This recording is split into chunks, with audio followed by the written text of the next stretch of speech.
Шановні колеги, доброго ранку. Сподіваюся, що мене чути, видно. Я голова Національного агентства України з питань державної служби. Щиро дякую, що підключилися. Ми сьогодні стартуємо із нашим круглим столом. Міжнародні практики оцінювання професійної компетентності на заняття посади державної служби. Хотіла декілька слів сказати, що у вас є можливість перекладу. Будь ласка, можете ним скористатися.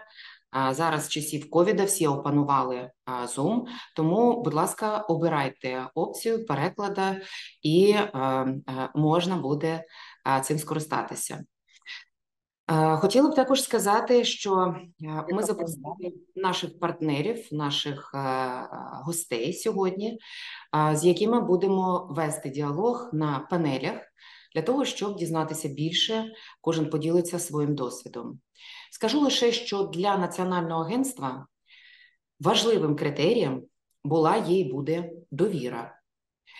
І тому я визначила, що пріоритетним залишається, як, власне, і було, завдання бути відкритими, бути доступними перед громадянами України, а це наші кандидати на посади державної служби, ну і, звісно, перед самими службовцями, які мають наміри чи приймають рішення просуватися далі по кар'єрі. Власне, ми маємо величезну підтримку і віру в нашу справу з боку наших міжнародних партнерів, тому і працювати, дотримуючись принципу прозорості, власне, це є нашим головним правилом. Отож, комунікація, як зовнішня, так і внутрішня, значною мірою впливає на приведення в дію цього принципу прозорості. Тож ми сьогодні мали відкриту ґрунтовну дискусію, і я теж впевнена, що це стане корисним не лише для нашої країни, а й для наших колег, які сьогодні будуть ділитися з нами своїм досвідом своїх країн.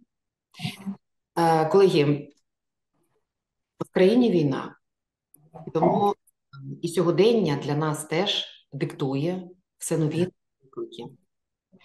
Наразі, в період воєнного стану, в нашій країні зупинено конкурсну процедуру, конкурси не проводяться на посади. І свого часу рішення, я попрошу вимкнути мікрофон з доменом адмін. Будь ласка, вимкніть. Свого часу таке непросте рішення було прийнято для того, щоб убезпечити людей, для того, щоб зберегти життя в Україні, для того, щоб утримати стабільність роботи системи державного управління. І ми дуже швидко адаптувалися, ми проявили стійкість, і тепер ми маємо можливість проаналізувати і запропонувати шляхи повернення до воєнних процедур. Проте не тільки. Звісно, як і багато країн, ми маємо що удосконалювати в конкурсній процедурі. Боюсь, це перманентний процес, адже час і технології пропонують нам нові можливості, які ми так чи інакше будемо впроваджувати в нашу роботу. І наша країна була і буде відданою меритократичному принципу при відборі до корпусу публічних службовців. І наразі для нас важливим постає завдання, власне, як і з нашими партнерами, щоб процедура, до якої ми повернемося згодом вже після відновлення конкурсів, була прозорою, дієвою, і щоб вона відповідала нашим цінностям, які вже загартовані війною, і, звісно, нашим прагненням до шляху до Європейського Союзу. І, власне, орієнтиром для нас є європейські цінності державного управління, програми «Сігма». Вони визначають державну службу як професійну, доброчесну, політично нейтральну і такою, яка базується на заслугах і є орієнтованою на громадян. Я впевнена, що ми вже суттєво наблизилися до цих принципів в рамках виконання стратегії реформування державного управління, але безумовно нам ще є куди рухатися і є над чим працювати. У 2018 році експерти програми підтримки вдосконалення врядування і менеджменту програми Sigma оцінювали стан державного управління в Україні. І згідно із їхніми висновками, наша державна служба відповідає багатьом європейським принципам, зокрема, щодо повноти і чіткості законодавчого регулювання, розмежування на посади державної служби, на політичні посади, ну і інше. І цього року експертами програми Sigma була проведена надзвичайно важлива моніторингова оцінка стану справ в державному управлінні. І ця оцінка, власне, я впевнена, допоможе нам у пошуку рішень для покращення стану державного управління, ну і для покращення рішень, які, власне, необхідні в рамках євроінтеграційного процесу, а також нашого післявоєнного відновлення. Да, ми знаємо, де наші слабкі місця. Ми знаємо, власне, сьогодні ми тут для того, щоб отримати досвід, знання, для того, щоб удосконалити і наші підходи до рекрутингу, до процесу відбору і найму. І, колеги, у звіті стосовно можливості розпочати переговори про вступ України до Європейського Союзу, ми отримали чіткий сигнал на підтримку в питанні повернення до конкурсної процедури. І разом з тим ми маємо враховувати ситуацію і спроможність державних органів. Відтак, для того, щоб зробити все правильно і ефективно, нам знадобиться докласти чимало зусиль. І для мене важливо, щоб усі розуміли, в яких умовах сьогодні працюють публічні службовці. І як ми, незважаючи ні на що, продовжуємо робити свою роботу, ми дбаємо про дотримання прав і інтересів громадян, ми вирішуємо завдання, з якими дотепер ніколи не стикалися. І в той же час ми думаємо, як ми можемо стати кращими. Ми міркуємо про те, як посилити бренд держави як роботодавця. Адже це невід'ємна складова успішного рекрутингу. І якщо ми сьогодні говоримо про процедуру рекрутингу від добори на посади в публічної служби, то якою має бути оцінювання доброчесності при вступі на публічну службу? Питання з зірочкою. Ми сьогодні трансформуємо і організаційну культуру публічної служби, де є відкритий конкурс, який підтримується усіма. І я хочу зараз навести деякі цифри з реалій життя публічних службовців України. Ми завжди мали позитивний відгук від суспільства і самих державних службовців в тому, що конкурс на державну службу потрібен і вкрай важливий для забезпечення транспарентності. І з самого початку повномасштабного вторгнення ситуація дещо змінилася, адже конкурси не проводяться. І якщо проаналізувати відповіді на питання, чи здатен державний орган добирати і призначати на відповідні посади спеціалістів потрібними професійними знаннями, навичками чи етичними принципами, то ми маємо таку картину.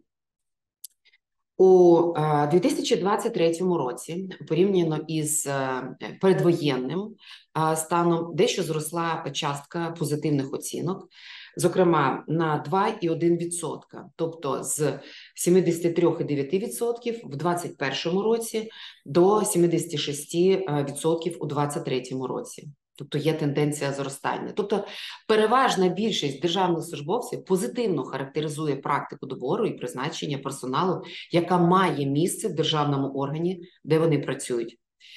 І перелік пріоритетних факторів чи критеріїв, які державні службовці найчастіше вважають необхідними, все ж таки для заняття посад державної служби залишаються стабільними. Це професійні знання, це професійний досвід, ну і, звісно, це сподівання державних службовців чи орієнтація на сповідування етичних принципів державної служби. І, зокрема, в 2023 році до переліку пріоритетів також увійшов ще такий критерій, як особисті моральні якості. Раніше цей показник чи цей критерій взагалі не досліджувався як окремий показник. Його вважають важливим для заняття посад державної служби 91,6% респондентів. От цей показник приблизно відповідає показникові важливості професійних знань 97%.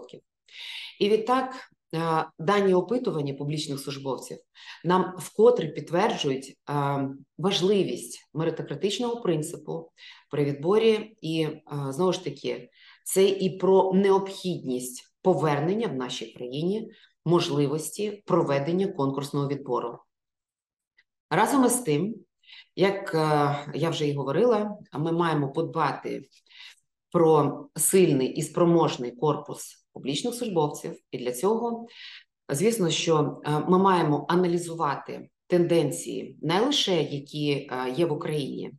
Ми маємо велику кількість внутрішньо переміщених осіб. І багато хто все ж таки залишається за межами нашої країни. І звісно, що наша увага у великій мірі зосереджена і на поверненні наших громадян. Ми шукаємо шляхи залучення персоналу на деокуповані території. Ми сьогодні удосконалюємо себе, адже ми маємо бути безбар'єрним місцем для роботи людей, які пройшли війну. Це мова про ветеранів і ветеранок, осіб з інвалідністю. І також, колеги, ми відслідковуємо світові тренди роботи з персоналом. Які уміння, які навички потрібні в глобальному світі, частиною якого також є Україна. І я впевнена в тому, що Україна незабаром переможе. І ми будемо мати можливість втілити в життя усі наші наміри. І для цього, звісно, що нам потрібен час, нам потрібна підтримка наших партнерів, яким, власне, ми не втомлюємося дякувати. Ми цінуємо підтримку, і я впевнена, що досвід України, шлях, який ми зараз проходимо, знання, які ми отримаємо, стане у нагоді і для наших партнерів.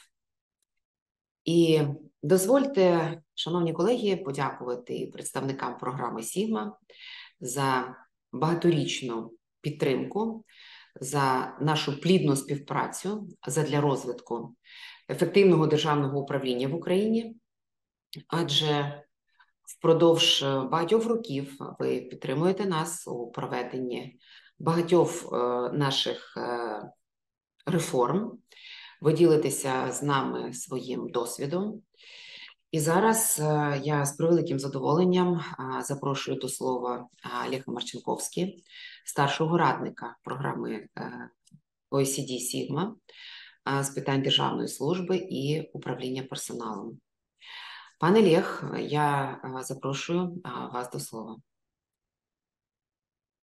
Thank you very much, Natalia. Good morning, everyone.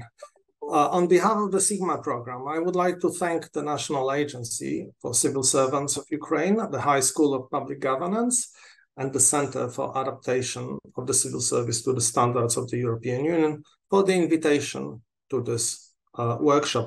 And this for many reasons. First, the importance and relevance of the topic for both civil servants and for Ukraine.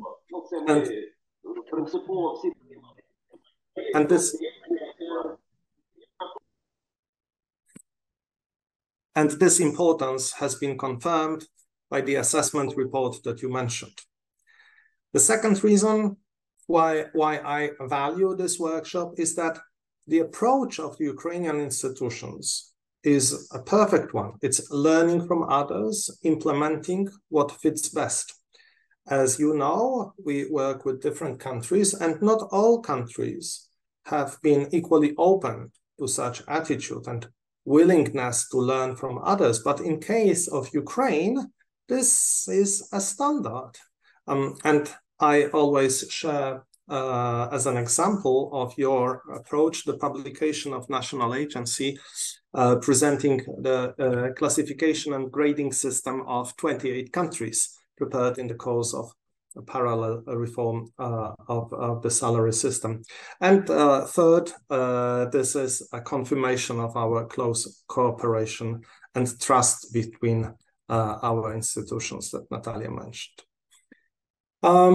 As to the content, the evaluation of candidates, well, we all agree that this is not just a procedural necessity.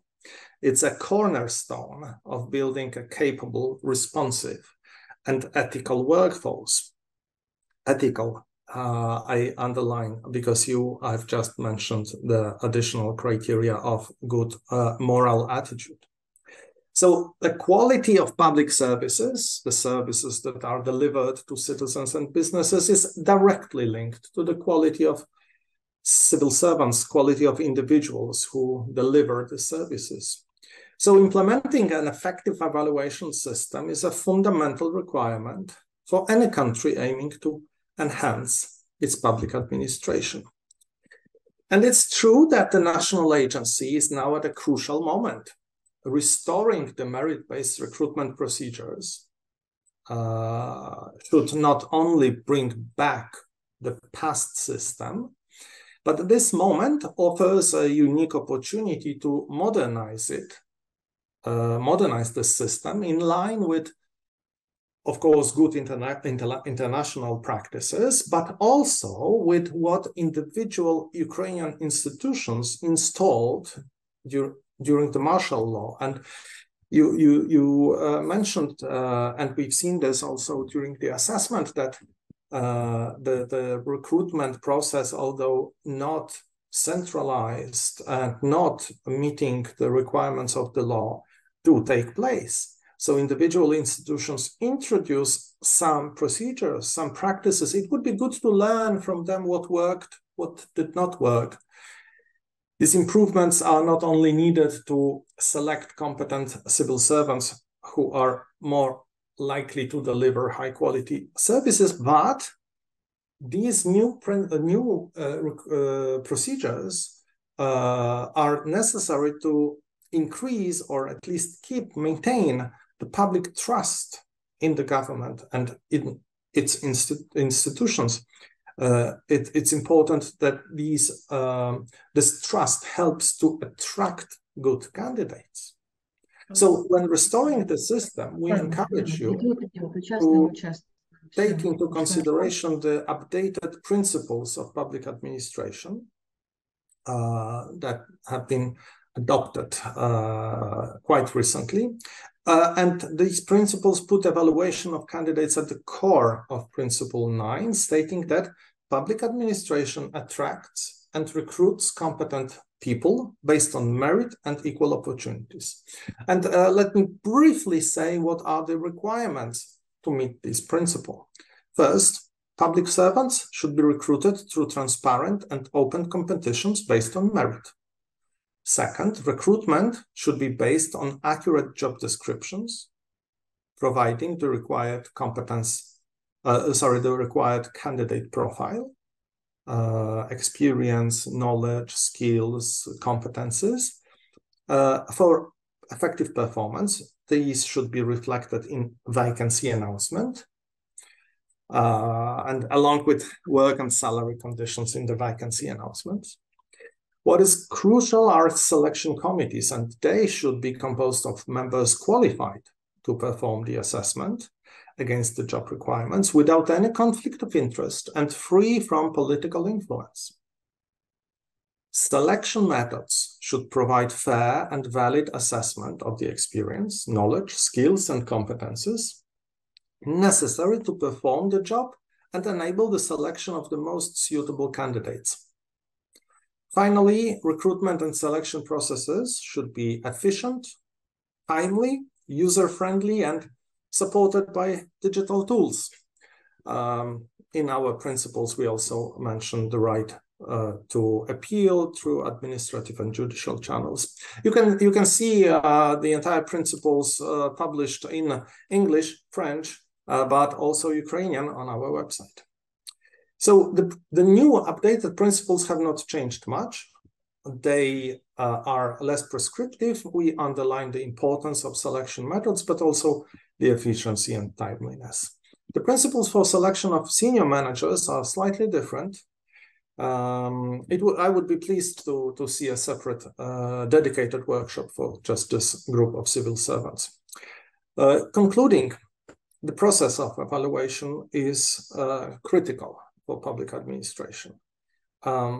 It requires careful design, good implementation, and continuous improvement. And as we share and discuss various practices from other countries and experiences, particularly France, Latvia, Azerbaijan, Kazakhstan, we enrich our collective understanding and application of these principles. So I would like to thank once again the organizers for this workshop and giving me opportunity to contribute to this important discussion. Unfortunately, and I need to apologize, there is a working group of the parliament that calls me to participate at the same moment, which only shows how intensive the modernization of the civil service in Ukraine is. So I will be on and off to this meeting. Thank you very much for listening to me. Thank you, Natalia, for having me here.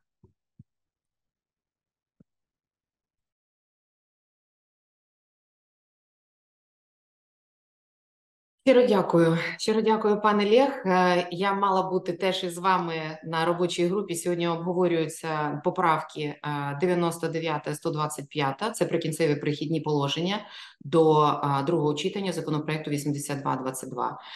Колеги готові, вони чекатимуть, на 10:30 стартують, і керівника робочої групи я теж попередила. Позиція НАЦУ надана в чат нашої групи. Я вам щиро дякую за вашу участь. Я щиро дякую за вашу підтримку. Не перестаю дякувати і знаю, що зараз ви теж скажете своє вагоме слово під час обговорення поправок прикінцевих перехідних положень до законопроекту 8222. До скорої зустрічі і вдалого вам дня. А ми з вами, шановні колеги, стартуємо далі і переходимо до нашого вже фактичного панелі особливості призначення на посади публічної служби.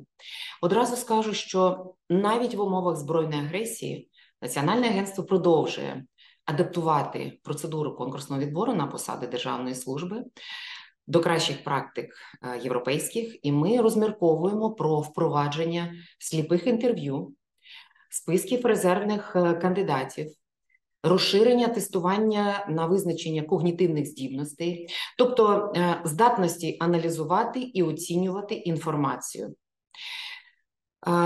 Конструктивна та дієва співпраця із нашими європейськими колегами дозволить Україні отримати і ефективну конкурсну процедуру і забезпечити дійсно прогресивне залучення кращих працівників до корпусу державних службовців. Адже сьогодні Україна потребує відверто, українська державна служба, кращих із кращих для забезпечення стійкості публічного управління для нашої перемоги. І, шановні колеги, на цій панелі ми будемо обговорювати особливості вступу на публічну службу, ми будемо обговорювати основні види оцінювання професійної компетентності публічних службовців при зайнятті посад публічної служби, а також буде йтися мова про принципи діяльності органів, які регулюють питання управління персоналом на публічній службі в Україні і країнах Європейського Союзу. І зараз я з великим задоволенням рада вітати на нашому заході наших іноземних колег, і надзвичайно приємно почути цікавий досвід Зокрема, я запрошую до слова пані Фаустіно Пантабері, керівницю департаменту Головного управління адміністрування і Державної служби Міністерства трансформації і Державної служби Французької Республіки. Я, пані Фаустін, запрошую і слово вам.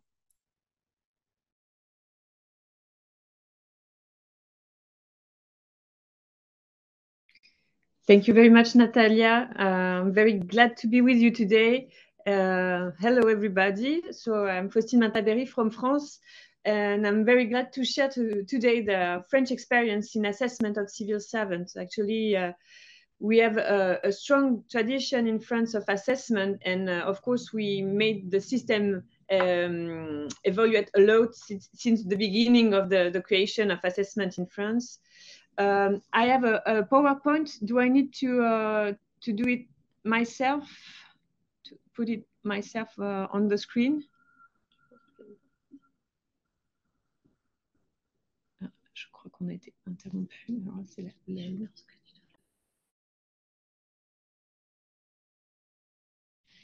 Okay. We have a problem of connection. I put it on the screen. Comment? En fait, il n'y a pas de connexion, c'est sur ton truc, non, c'est pas là. Dans vous, et tu mets partager l'écran, et tu choisis ce que tu veux partager. Alors, mettre peut-être. Ouais, tu dois avoir ton PowerPoint dedans. Présentation, évaluation, et partage. Can you see my screen now? Yes, yes, yes. Okay, sorry. So I'm going to go quite fast. Don't hesitate to interrupt me if I'm too long anyway. I'm very glad to be at this round table with Erika from Latvia and Julia as well. And I'm pleased to exchange with them at the end of the presentation. So just for you to know very shortly, the public sector here in France is 5.6 million workers, so one job out of 5. Those workers, although they're all being called agent of the civil service, do not all share the same status, level, and field. There are state level administration, local level administration, hospital administration. We have 300,000 jobs per year spread out through more than 1,000 occupations. In different organizations, and so the public service is not monolithic, is very vast and diverse, and you can do a lot of different professions actually, and have different professional opportunities. So in that context, assessment is a real challenge for us actually. The way we recruit is important to understand the way we assess after a while. We have recruitment via open competition, and those recruitment recruit only civil servants actually. So competition is still the first choice when it comes to the recruitment of new workers in France.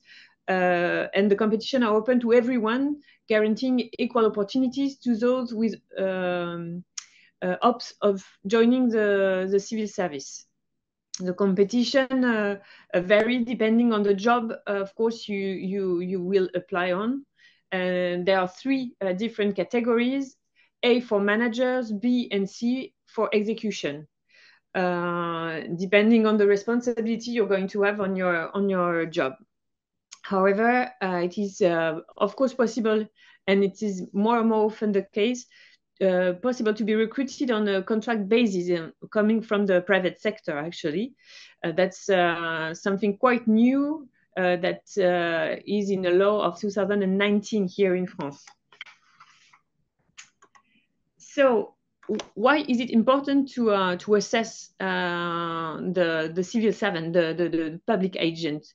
The main goal, what is important is that assessment is a concrete expression of the activation of several HR levels at the same time. And that's why assessment is important, because assessment allow us to recognize and enhance the investment of agent and work group.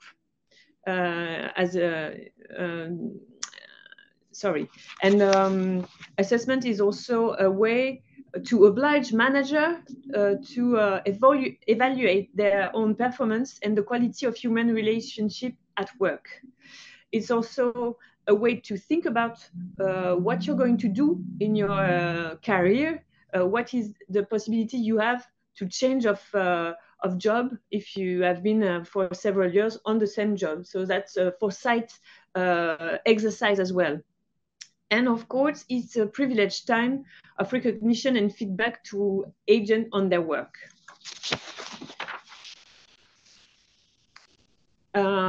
We have, as I told you in introduction, we have evaluated on assessment here in France. At the beginning, 15 years ago, the assessment was turning around notation, actually. We were giving point to the civil servants. And it was not working very well because at the end of the day, everybody was at the top notation possible. So there were no longer a way to measure the how can I say the reality of the work. The reality of the work done. Yes, thank you. So the practice, we made the practice evaluate, and now we are assessing the professional values of employee based on an annual professional interview, which give rise to a report placed in the employee administrative files, and that files can be contested by the employee. What is interesting in that exercise of annual professional interview is that it's an exchange actually between the manager and the agent, and that it's really the moment where you can talk about all the good thing and the bad thing of the year. It's not necessarily written in the report, but you can share a moment with your manager. So what impact does the professional interview I was talking about has on employee? What is it for? For civil servants, it can allow to have consideration for promotion and campaigns, for instance. Of course, it is taken into account for the payment of annual salary supplements, and yeah, and of course, your assessment is also being read while if you are trying to access to a position of higher responsibility. For contractual agents, there is also an assessment which is quite different because there is not the same consequence. But you can, of course, with this assessment, propose to perpetuate a fixed-term contract by offering a permanent contract, and that's the moment to do it. And, of course, reassess the remuneration of contractual basis civil servants. Just for you to understand, I'm not going to go in the detail, but as you can see, we have a rich legal framework commensurate with the complexity of the assessments. And you can see the legal framework in France is really complicated as far as assessment is concerned. So it's just for you to understand that's all the text and the juridical basis of assessment here in France. You have the three different civil service, the general and common framework, the civil service code. So just to tell you, we take the difficulty of this exercise there.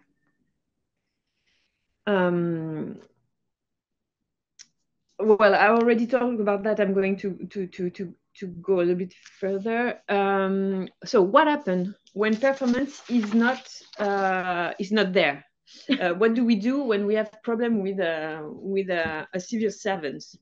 The assessment can help us as manager to do several things. We can, of course, during this exercise, support measure. Put or comment on dit mettre en place settle support measure to consolidate fragile skills in the position held. So we can offer peer support, for instance, mentoring, tutoring, to help the agent the learning process and understanding of the expectation of the position he's occupying. Actually, we can of course offer him training and of course targeting training depending on the difficulties he's meeting by doing his job. That's the first thing we can do as manager. We can of course still through the assessment process settle support measure to guide employees toward a career transition project if we understand that that it is not going to be relevant to keep this agent at this place. We can of course help him to move, and this implies that we train him, and we have also put in place the rupture conventionnelle. We can offer to a public service civil servant the possibility to quit his position and to go in the private sector with an amount of money that can help him to start a new profession in the private sector.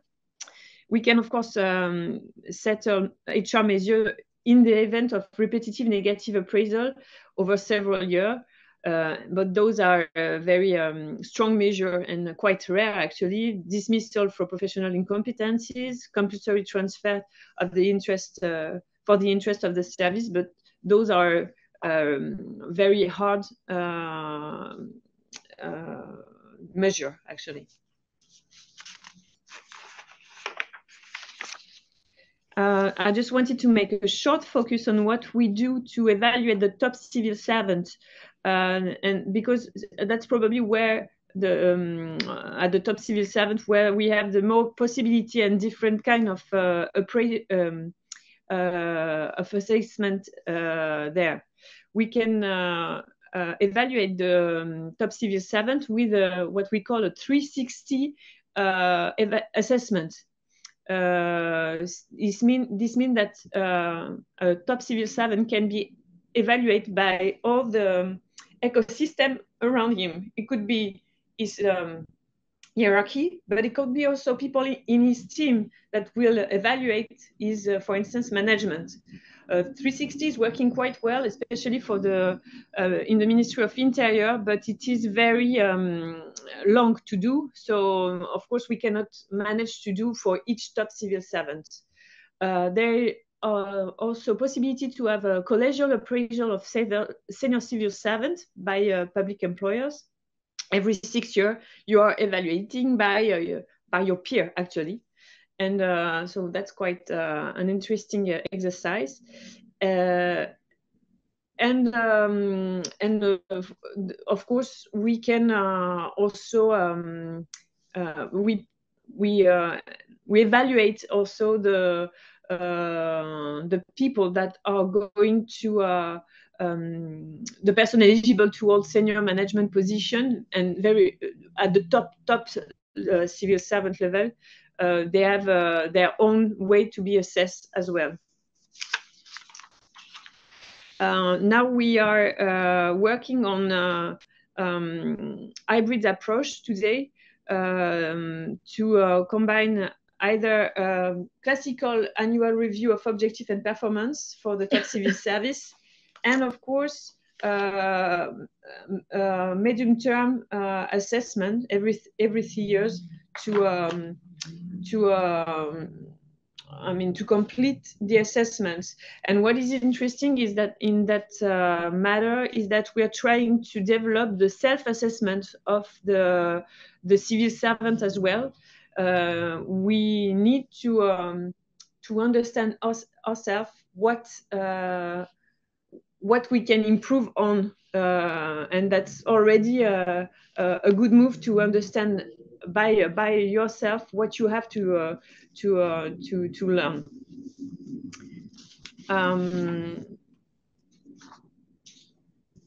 So there are still things that we need to improve here in France. and you can read them on the slide. A large number of managers still fail to integrate the partnership dimension in the appraisal process, and it's still something really hierarchical, and we are trying to make it more a relationship, and it is not the case in quite often still here in France. Yeah, we lack also of as a manager of a way to offer a vision to our employee. Actually, we are not formed enough to we are not trained enough, sorry, to help the civil servant to have a vision of the strategic direction they should go to. So of course this exercise can quite quickly become infantilizing, and that's what we are trying to fight against.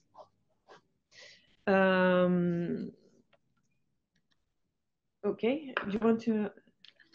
Okay, I'm almost done. Du coup, this is the idea we have for improving the system. So we try to make this managerial exercise part of a professional development process. We try to make employees more involved in the appraisal process so that they can, of course, understand better why they are giving an assessment in that way, not in another way. And of course, we need to distinguish between the assessment of professional value and the achievement of objective, which is quite different actually. We have to reinforce, consolidate the importance of the managerial posture, because sometimes it's difficult to make a true assessment in the civil service. And of course, we try to experiment with the managerial innovation for assessment purpose, supervised self-assessment, assessment of contribution to collective effort, and that's something, assessment of contribution to collective effort that is being held by our minister. He wants to evaluate the team while they are trying to implementing ecological transition, for instance. So that's new idea for the assessment. Thank you very much. And do you want to say something? Yeah, I just wanted to add that I was just wanted to share my personal experience with Faustine, because she is my manager and she is assessing me. So just to show a little bit, all she said, how it is concretely done in our office. First, I have always during my assessment a time to explain the main challenges I had during the year, and I will have my time first of all, and she will listen to me, and I will be able to explain as well things of professional world and in personal world, the equilibrium I will find between personal and professional. She will really have this time to listen to me. Then she will obviously set up my objectives for the next year. She will evaluate what she saw for how I had taken my challenge for the year before. And then finally, we will speak about the future. And then we will speak about competitive exams. And for instance, the last time she examined me, we were speaking about my competitive exams. And she said to me it was very important to go through competitive exams. And she would be proud of me if I had it. And it's very important for me because during many years, during the assessment, it was very strict. So you had to stay 3 years, and then your manager would begin to speak about competitive exams. I arrived last year, and she said to me that it was very important to think about the future. And during the first assessment, she was saying to me that she would be honored if I was able to have a competitive exam since the first year. It's important for me to say that during this assessment, there was no surprise. It was a time to speak. It was a good moment, in fact. And she was. We were speaking all the time, so we will adjust to the challenges. We will think about our objectives together during all the year. But we have a time to see how the future will be set up for me as her employee. So we didn't work on that part, but I can tell you that Sandra will have a good assessment this year. Thank you very much.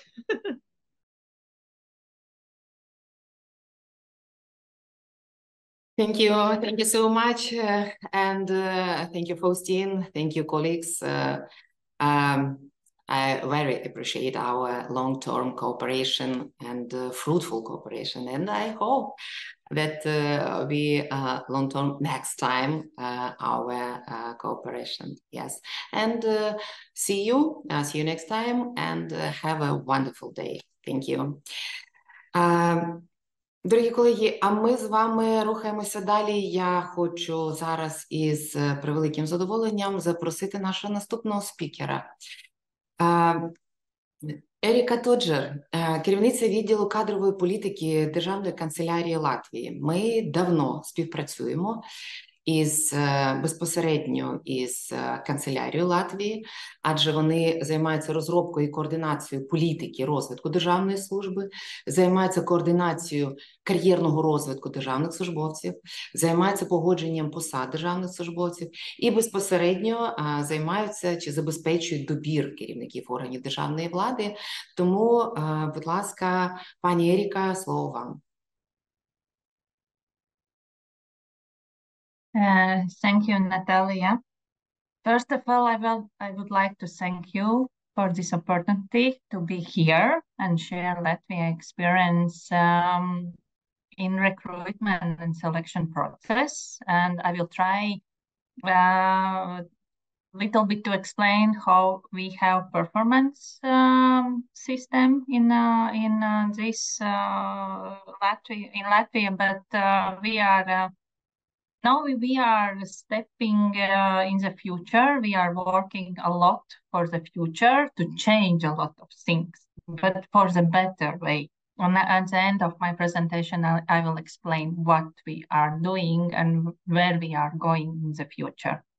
But at the start, I will put my presentation, share my presentation, and at the start,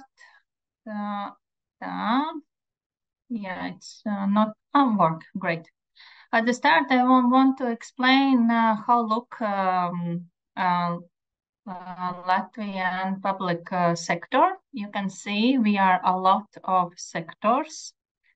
Like first of all, employees who are not civil servants, they have employment contract, and it's in every ministry and in every agency.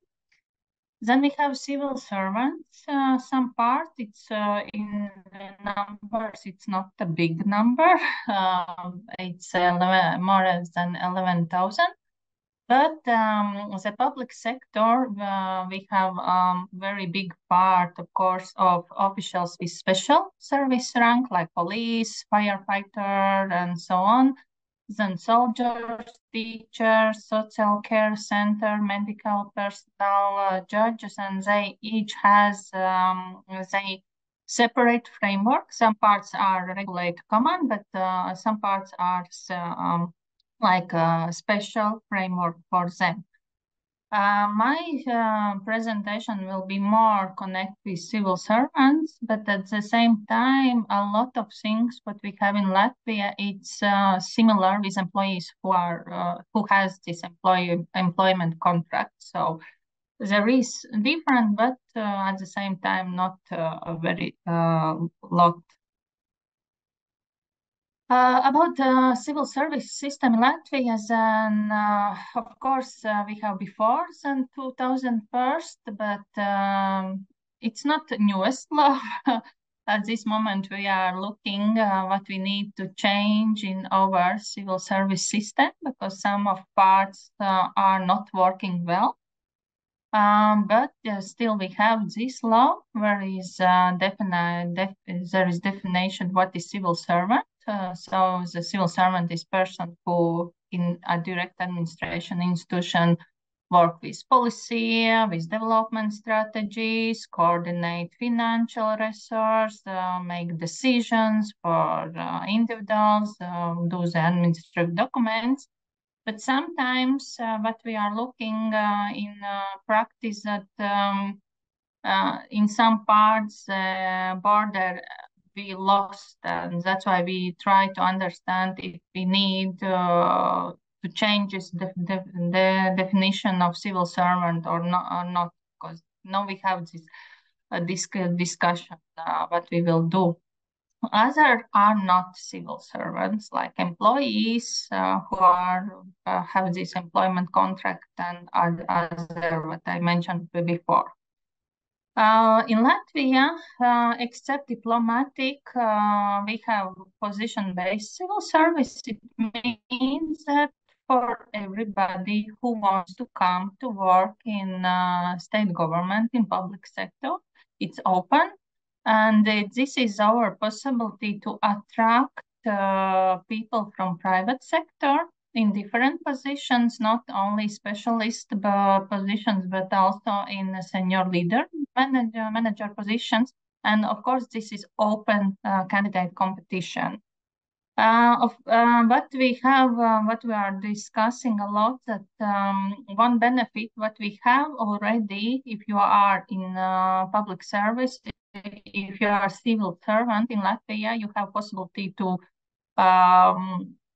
move from one institution to other institution, not to participate in this open competition. So, for example, I changed my positions already 3 times and didn't participate in these open competitions.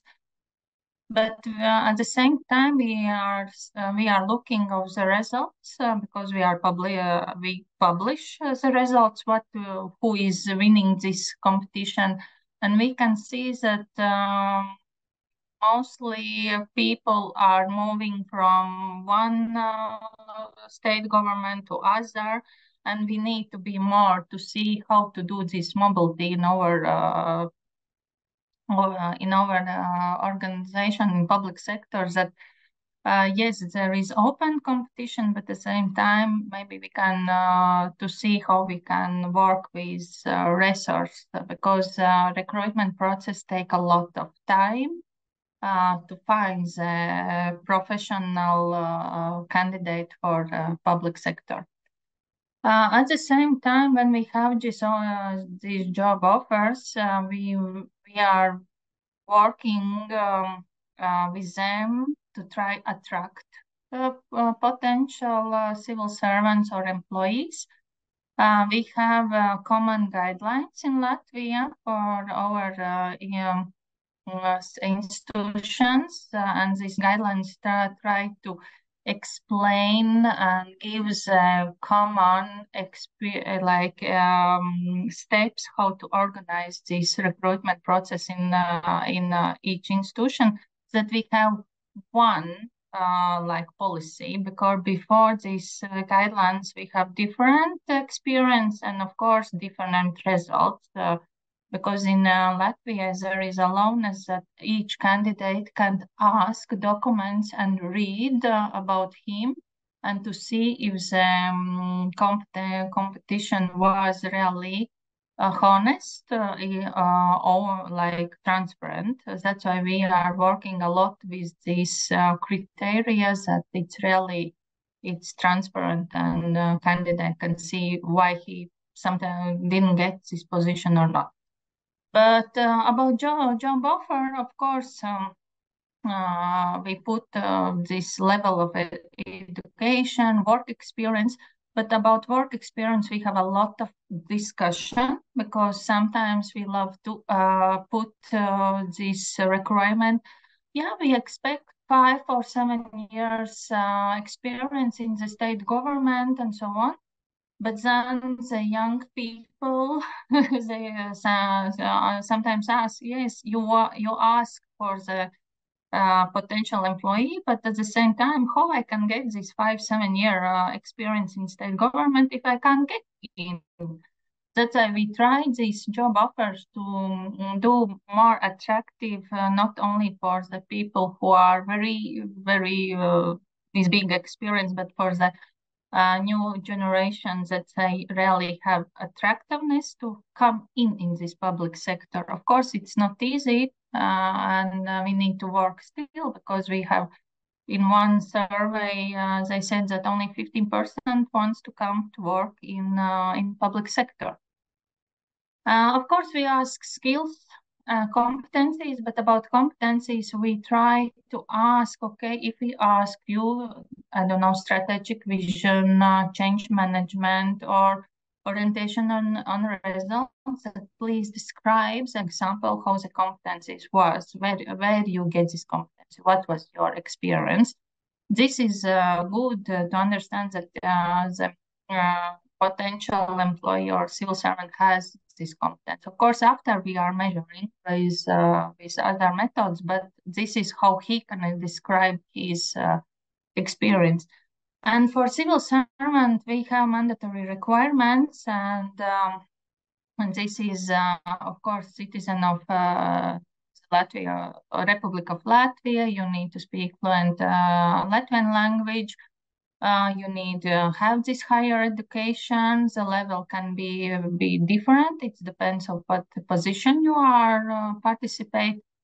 And there is one thing that the people is not in retirement, but we have one small remark that if you have position where the people can work who are in retirement, that we are put this information in job offer, and of course it's terminate agreement, but there is possibility that they are not out no, that you are retired, it's stop it. No, this is a possibility. And if you work and you have soon this retirement age, or you have that, it's possibilities that we can again give terminated agreement and they can continue to work. And of course, there is other mandatory requirements that you don't have issue with criminal, you don't have disciplinary or administrative parts, and of course other things but can not give trust that you are a civil servant. But I want to say about job offer, it's very important to describe or somehow to say what is the expected values from this potential civil servant, and this can describe what civil servant we are looking for, or through these tasks, or what benefits, or something what gives a chance to understand, they are looking person like this. So this is one part what we are working a lot. Another part is employee value proposition. It means that there is not only salary or stability, but what else interesting you can offer for the potential civil servant or employee, like this development part, or if it's possible to speak English, and where you can use these English skills, something what is interesting. And in one competition, one senior manager who participated in this open competition said that my motivation to be in this part is because I read that you are offering trainings for senior leaders. This is what really motivates me. So that's why we try to give something that we can, like fishing to get employee in the public sector. In Latvia, we have that recruitment is decentralized in the industry or agency, but senior leaders is centralized. This process is already organized from 2015, and this is carried out from state chancellery. But at the start about this, how the selection process mostly is working in Latvia, it's of course there is 2, 3, sometimes 4 steps, but the first is of course CV validation, and before I said that there need be criteria how we screen and select candidates, and mostly we ask that this criteria is measurable, that we can say that this is expected qualification, there is expected work experience, skills, competencies, but that we can measure. After, there can be interviews or skill assessments. It depends of institution if there is first interviews and after skill assessments, or it's skill assessments for everybody and only who get through, then they have interviews. Or sometimes, you know, institutions do interview and skill assessments in the same time. It's very different experience for the organizations. But the most important thing what we try to get is that we evaluate this candidate. First of all, that he fit in the organization and the fit for the role. And these skills, there can be tests or can be digital side. Now it's digital, like tests in computer, it's possible. We have a lot of things. But this, what we are doing with competence assessment for the senior managers, we have, we buy this part, but in institutions, there are some experts who are doing this in the competence interviews or behavior interviews. They have these skills they can do. Or in the classical interview, we put questions that it's not like I explain what I'm doing, like my experience is like this, but we ask, please explain about your experience where you have made a difficult decision, how you did, what was your emotion. And so we try to get this like past experience to check if it's really fitting this role what we are expected. And this fit with the organization, we are very serious looking on the values of the potential candidate values, of organization values. And of course, it's very important that the candidate has like chemistry with direct manager. So these three parts, we try to check if the values are common or not. And mostly we have this, we have in Latvia 7 values common in public sector, like integrity, collaboration, for society, sustainable development, and so on. So we try these values to measure. So this is like steps, how we get the potential candidate. About senior managers selection, there is a more difficult part. There is 3-stage too. But in this process, if as in a very decentralized, the commission is not very strict organized. There can be 2-3 people, and it depends on organizations. That there is commission with 5 high-level managers, and usually they are from different sectors. It's not only from one sector, from like health or education. And we have some like watchers, in this process, and they are from non-government institutions. They are looking if there is everything. Yeah, there is someone inside. Yeah, and they are like watchers. They are looking if everything is where everything is. Yeah, and after the commission values CV for people, maybe there can see who has a micro.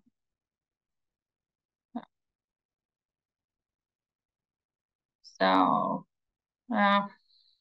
the first stage, the commission evaluates the candidates, and after the second stage is interview, but interview is not like 15 minutes, but it's really in 3 parts. First of all, they are asking about motivation to be in this vacancy, why they participate in this competition.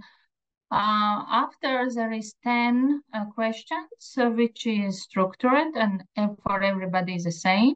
And after these 10 questions, candidate need to present his future vision about this organization where he wants to be head of this institution. He has 15 minutes for the presentation. And after when finished the presentation, there is discussion about all this process and what he has the vision. And if he gets through this stage, there is a third stage, and there we by external experts who do independent competence assessment. And for senior managers, we have 5 competencies which are measured, like strategic vision, change management, employee motivation, orientation of results. Always are these 5 competencies, and this interview usually it's 2-3 hours long. It's not just we go through, but it's really deep, where they are asking about the situation, what was the last 2 years, and they need to explain what was the role, what they are doing, what was the result, and so on. And after if the third stage, the commission takes a decision which candidate can be in this position, and then they are asked send this information for minister, and minister do the final decision about this candidate. And there is some parts that senior managers they have only 5-year term. After they again are evaluated with competencies, we are looking at the competencies and measure, and they again, minister and commission are looking if they will give more 5 years in this position, or we are trying, if they are no, then we are trying to look where we can this senior manager like mobility to do in another organization. Because we understand that we are give a lot development for the senior managers, and we don't want to lose them just that they don't have anymore these 5 years, and it's all. And after 10 years, the same. We are trying to look where we can offer some other position for this manager. Yeah, I know that. Somewhere I'll the present. And my last slide is about the future, and what we understand, what is working and what is not working. That at this moment we have 24 competencies, and they are for each job family. They are not for like professions. What we are doing, we are implement competence framework more for professions. And at this moment, these competencies are more connected with performance system, and they are measured like how you did work, but not like for the future. And we try to managers explain that competencies is we need to look like development part, not only you did this or not, and then we give this. The measure is good, very good, excellent, or you need to develop the competencies, but there is not the discussion what you need to develop, what you need to get better for your job. We have this performance system like, yeah, we measure your work, what you did 1 year, after, before, and then you have these bonuses. And the other problem that the competencies was implemented in 2012, and in nowadays these competencies is not so modern like we want, because innovation, design, thinking, all these modern words are now very in everyday work. That's why now we are working for professional competence frameworks. At this moment, we are working for 6, like policy makers, policy implementators, HR professionals, higher level managers, and so on. For each these professional competencies, we expect 4 levels, and the first level will be like entry level for the potential civil servant or employee. What we expect, so what we expect from the new candidate in this position. And then is the base level. It means that in onboarding process, you have this development plan and you can work with you and develop your the base level what you need. And then is the deep level and expert level. What is, if you want to grow in the future, you can see where you need to grow. Then we have core competency frame. We will have soon in December. We are now we have in all these competition frameworks. We have second pilot projects now. Core competency framework will be for everybody, and there we put competencies what we expect from every employee, what will work in public sector, data literacy, collaboration,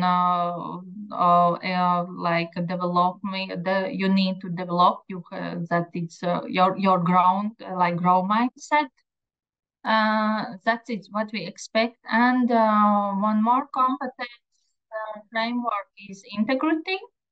This is more different. It's different from other competence framework, and what we see, because this competence framework is very emotional, and we decide that we try to this competence framework put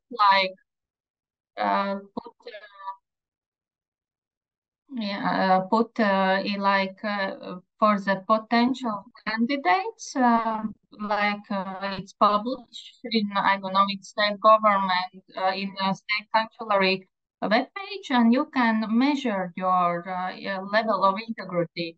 You go through, and at the same time you measure your level. This mic. So maybe someone can just and at the same time, this competency framework will allow to understand the potential candidate, to understand what we expect, what is integrity, what is things what you can't do in if you work in state government, and you can see expect it come here, you know, okay, there is a rules which I need to respect. So this is what we want to put in the future. Yeah, so it's I try to shortly explain our experience, and I hope it was great. You will use this experience. Thank you. Thank you. Thank you, Ms. Erika. Thank you for your interesting presentation, for your experience. Thank you. And, колеги, ми рухаємося з вами далі. Скажу так, незважаючи на те, що конкурси в Україні зупинені, і різні державні органи та органи місцевого самоврядування роблять багато для того, щоб залишити процедуру призначення максимально прозорою. Як вони це роблять? Ми запитали їх цьогоріч на всеукраїнському конкурсі «Кращі практики управління персоналом». І відтак ми отримали найбільшу кількість заявок від служб управління персоналом саме в номінації «Краща практика рекрутингу персоналу в умовах воєнного стану». І, до речі, я одразу анонсую про те, що вже 14 грудня ми дізнаємося, які саме практики перемогли. І, як завжди, ми поділимося ними з усіма тими, хто буде цікавитися на нашому офіційному вебсайті.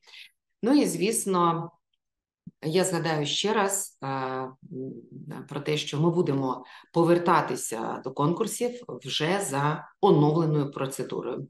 Про те, як ми можемо удосконалити процедуру, давайте відверто. Ми думали ще до 24 лютого 2022 року.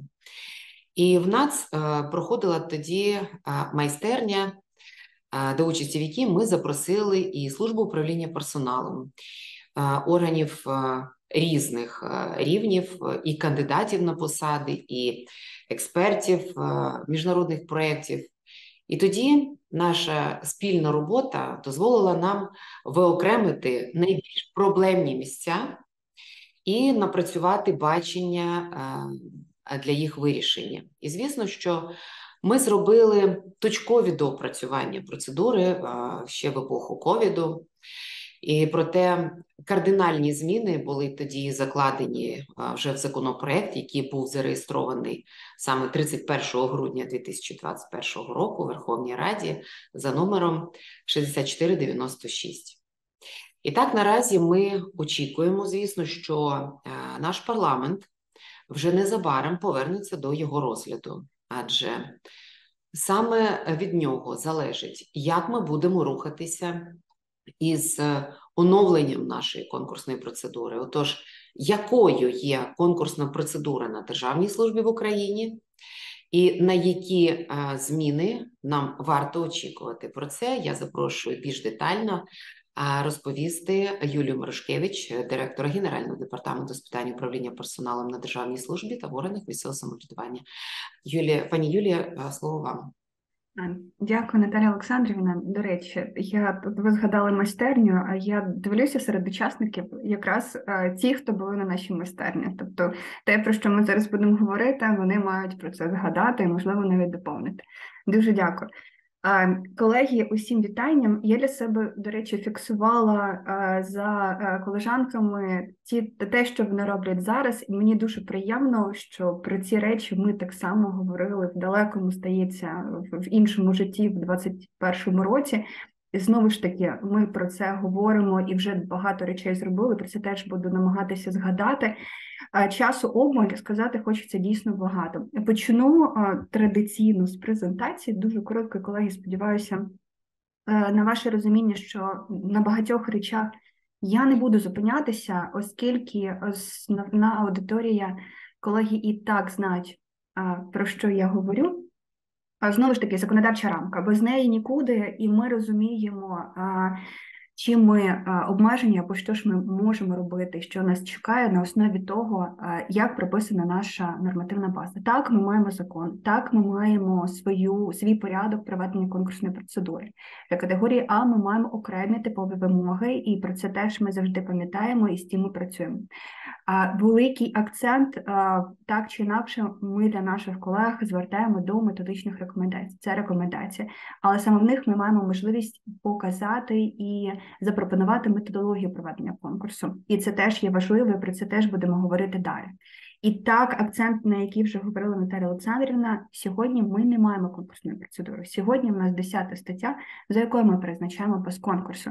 Але, знову ж таки, ми призначаємо без конкурсу, але мені приємно бачити, і про це теж зазначалося, що багато державних органів так чи інакше роблять все, щоб процедура, за відсутності процедура була, і вона була відкритою і прозорою.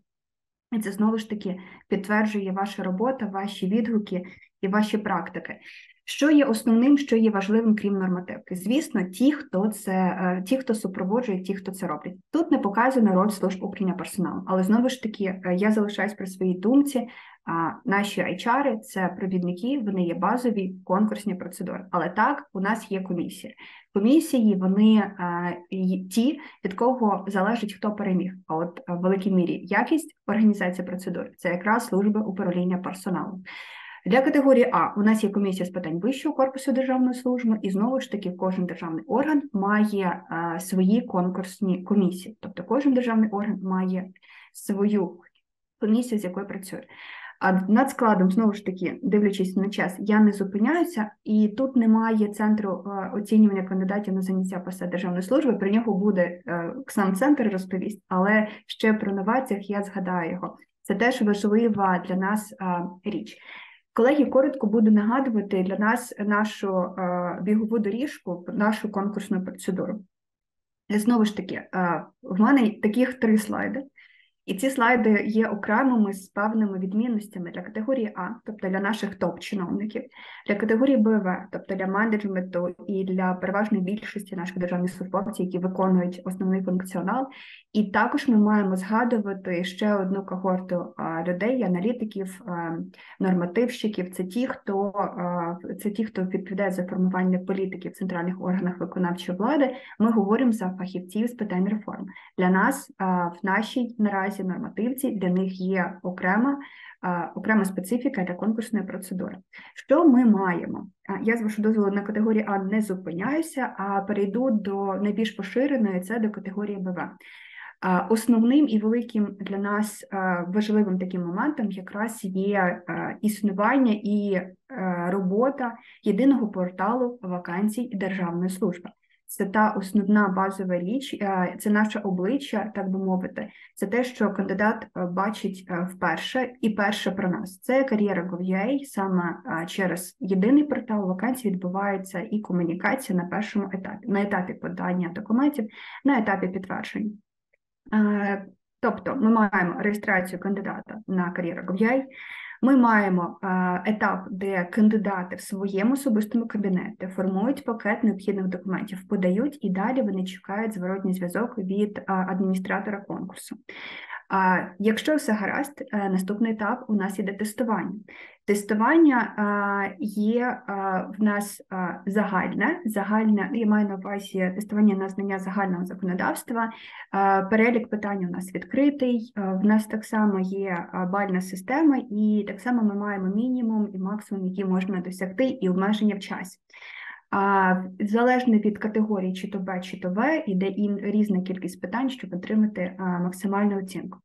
Також процедура передбачає, що для категорії Б, тобто це до наступного рівня, до керівників, є можливість розв'язання ситуаційних завдань. За це відповідають державні органи, тобто комісії в державних органах.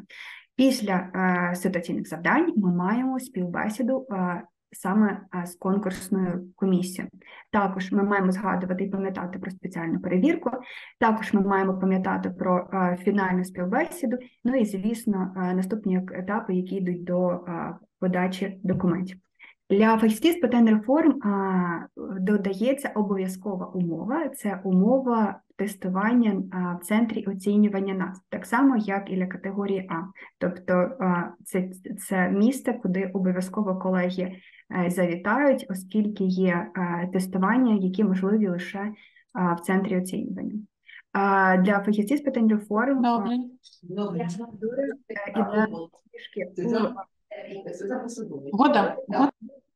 Так, дякую. Процедура, звісно, більш вимоглива, і це є зрозуміло, і кількість тестувань є теж більшою, і кількість ситуаційних завдань є встановлена, вона напрацьована експертами, зокрема і нашого центру оцінювання. І методологія теж запропонована, і ми досить часто зустрічаємося з нашими членами конкурсних комісій, які якраз відбирають фахівців з питань реформ, і пропрацьовуємо методологію проведення конкурсу. Що я ще хотіла сказати? Так як Наталя Олександрівна говорила, що ми пройшли епоху ковід. І епоха ковід, і робота нашої майстерні дозволила нам так чи інакше перейти в дистанційний формат. Багато що на тому етапі ми перевели дійсно в цифру, але не все. Що ще ми будемо переводити, ми про це так само будемо говорити. Тут я хотіла згадати роботу нашої майстерні, яка була, і велику кількість окремих зустрічей, роботи з міжнародними партнерами, аналізу спроб і помилок. І ми маємо декілька ключових і базових речей, які саме стосуються перебігу або ж алгоритму конкурсної процедури. Що ми запитували наших кандидатів, які до нас приходили? Ми цікавилися в них, що, колеги, що вам заважає? Що вам не сподобалось? Можливо, у вас є пропозиція до удосконалення, і це зрозумілі запитання. І завдяки такій хорошій комунікації, яка відбувалася і на фокус-групах, комунікація є, де ми отримували зворотній зв'язок на окремому порталі «Нова державна служба доступна про головне», де кандидати мали можливість заповнити анкету і чесно відповісти анонімно, що не так. Ми для себе сформували декілька таких базових речей, які ми можемо удосконалювати досить швидко і є для нас не надто складними. Більшість з них, звісно, нас привело до того, що потрібно багато що переводити в цифру. Так, ми розуміємо, що потрібно працювати з резюме. Резюме – це перший вхід, резюме – це перше, що ми бачимо про кандидата. І так, ми розуміємо, що те резюме, яке ми маємо наразі, ми маємо досконалити і перевести в цифру. І багато речей мають бути постійно вдосконалюватися, і кандидат має мати можливість змінювати своє резюме, доповнювати те, що він здобув під час. Також ми розуміємо, що нам потрібно працювати шкалою оцінювання. Ми маємо, як є, 0,1-2, і маємо велику кількість від членів конкурсних комісій зауважень, що дуже важко війти в 0,1-2, тому що завжди є якась серединка. Хочеться поставити 0,5 або 1,2. І так чи інакше була запропонована шкала, де ми збільшували можливість для членів конкурсних комісій поставити свої оцінки. І це теж великий кусок роботи, де нам потрібно буде змінювати і методологію такого оцінювання. Також, так чи інакше, ми говорили про те, що велика кількість кандидатів на рівні центральних органів виконавчої влади. Є вакансії, де ми маємо на одну вакансію потрібно опрацювати велику кількість резюме. І та система, яка наразі ми маємо, вона спрямована на те, щоб відсіювати небагато. Тобто кожен наступний етап відсіювання досить невеликий. Ми говоримо про те, що має з'явитися певні воронки відсіювання, де ми можемо після певного етапу відсіювати більшу кількість людей, залишати більше. Це спірне питання, це багато ми на цю тему сперечалися, але так чи інакше ми розуміємо, що нам потрібно деталізувати наші рейтинги, зробити їх більш прозорими і зручними для конкурсних комісій. Це теж для нас є виклик, і це те, що ми будемо працювати. І те, про що згадувала про центр оцінювання. Ми розуміємо, що ми крокуємо вперед, і методології, які з'являються на ринку, які пропонуються чи то в бізнесі, чи ми дивимося на досвід наших міжнародних партнерів, ми розуміємо, що так чи інакше роль центру оцінювання має бути посилена. Ми розуміємо, що там мають народжуватися і методології, пропонуватися різні оцінки, і це для нас великий виклик, тому що нам треба запропонувати методологію, яка буде доступна кожному державному органу, де ми маємо зберегти можливість органу добирати самостійно, але разом з тим ми маємо пропонувати ту методологію, ці оцінки, які будуть релевантними і адекватними що для великого державного органу з його можливістю, і для невеличкому місті. Це теж для нас виклик, і з тим ми працюємо, і нова процедура має це передбачати. Що ми вже робили?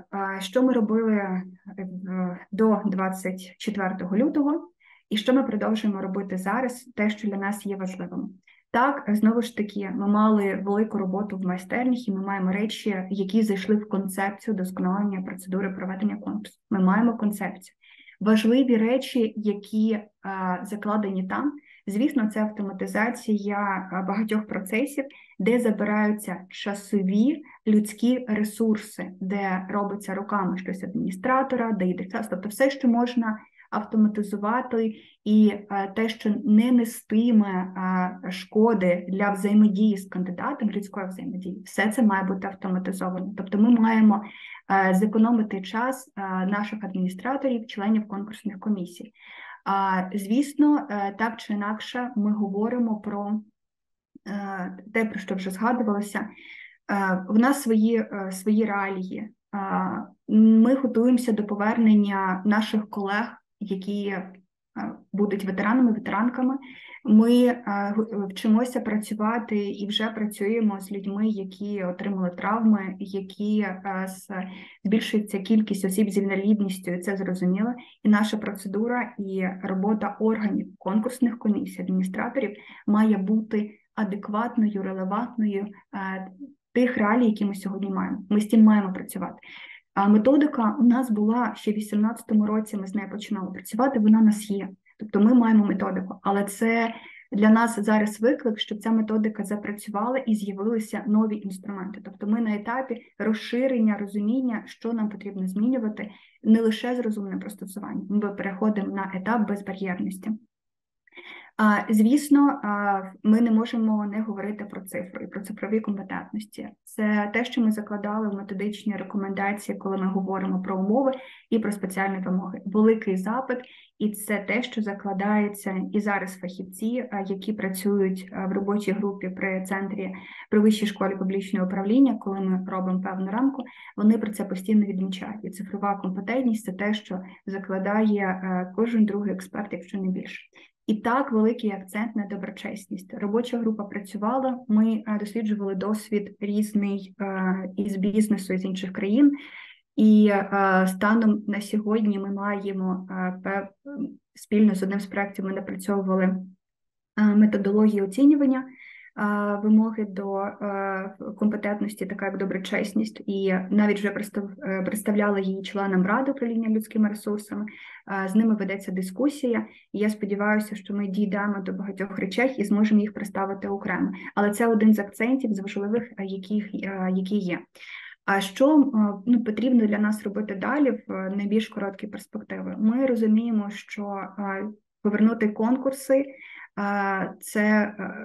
це зрозуміло, але ми розуміємо, що повертаємося ми до них за новою процедурою і потребує великої роботи саме єдиний портал вакансій публічної служби, оскільки змінюється нормативна база, змінюється і робота єдиного порталу вакансій. І всі ті речі, які закладені в концепції, вони мають бути передбачені на єдиному порталі. Тобто, знову ж таки, на спрощення, на економію ресурсів, на відкритість і доброчесність нашої процедури, яка, зокрема, дозволяє нам досягти за допомогою єдиного порталу вакансій.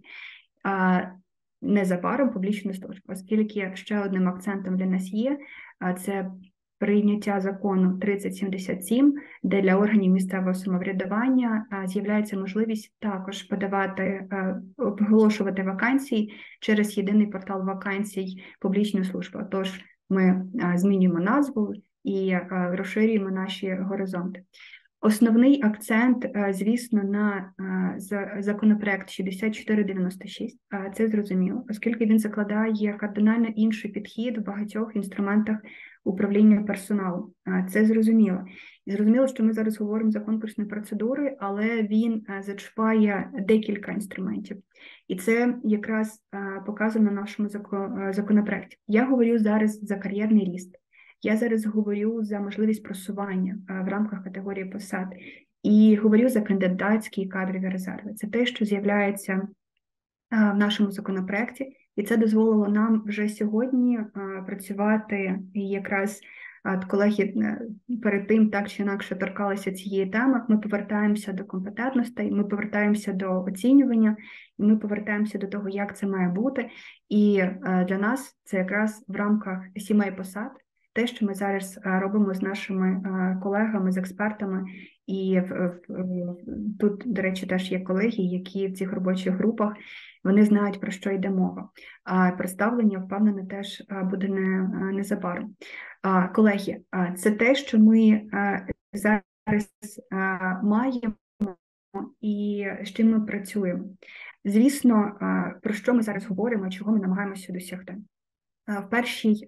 Завжди на першому місці для нас залишатиметься людина, тому що державна служба – це про людей, для людей, і конкурсна процедура – це має бути в першу чергу спрямована на все. Ми маємо бути відкритими, конкурентоздатними, прозорими і орієнтованими на наших кандидатів. Конкурс має бути доступним, зручним, і це випробування, на які наші громадяни будуть іти готові і не іти легко, і не говорячи про те, що він є закритим або ж нечесним. Тобто ми маємо повернути довір'я до конкурсної процедури, і це має бути наше одне завдання, і це можливо лише, якщо працюватимуть всі державні органи, всі HR всієї країни. Доброчесність не буде повторюватись. Ресурси, їхні затрати. Зрозуміло, що в час, який зараз проходить Україна, ми маємо пам'ятати і про навантаження, оскільки ті виклики, які стоять перед нашими колегами, особливо коли конкурси будуть повертатися, ми маємо це теж враховувати. І конкурсна процедура має бути такою, щоб нам не доводилося знову її зупиняти. Незалежно від зовнішніх обставин, конкурсна процедура має бути такою, щоб ми могли її проводити, де б ми не були. Зрозуміло, безпека людей на першому місці, чесність, доброчесність, прозорість теж. Все це нам, колеги, дозволить посилити бренд держави як роботодавця, до чого, в принципі, власне, ми і прагнемо. Колеги, це короткі речі, які я хотіла сказати. Я навіть намагалася втиснутися в той час, як вийшло. Наталя Олександрівна, в мене все. Хоча багато хочеться чогось сказати, відрефлексувати і про залучення молоді, і по ветеранах і ветеранках, і про кар'єри, про те, що колеги працюють з сім'ями так само, і роблять свої профілі, і ми це вже робимо. Ми це робили ще в 21-му. Але часу, обмаль. Дякую дуже. Пані Юлії, я вам теж дуже дякую за роботу, за відданість справі, за те, як ви працюєте над складними проблемними питаннями в сфері HR, в застосуванні HR-інструментів. От в той же час, як, напевно, ви вже всі знаєте, в план Ukraine Facility потрапило відновлення конкурсної процедури.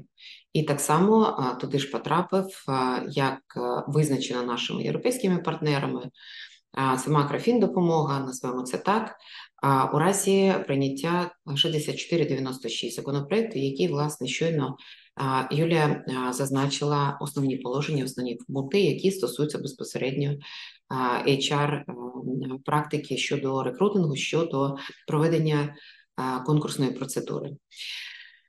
Мені теж є що сказати і відрефлексувати, тому що там, де говорили про компетентності, там так само хотілося згадати славний 2019 рік, коли у нас працювала робоча група, і бачу колеги, які працювали спільно, працювали разом із проєктом СІЦ, антикорупція в оборонному секторі.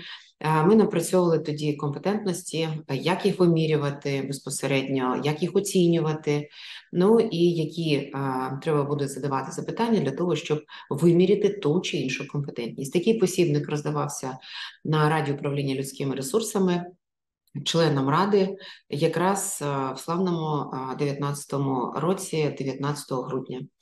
От сьогодні ми маємо намір теж працювати з ними надалі, як вимірювати компетентності. Про це буде під час наших наступних зустрічей.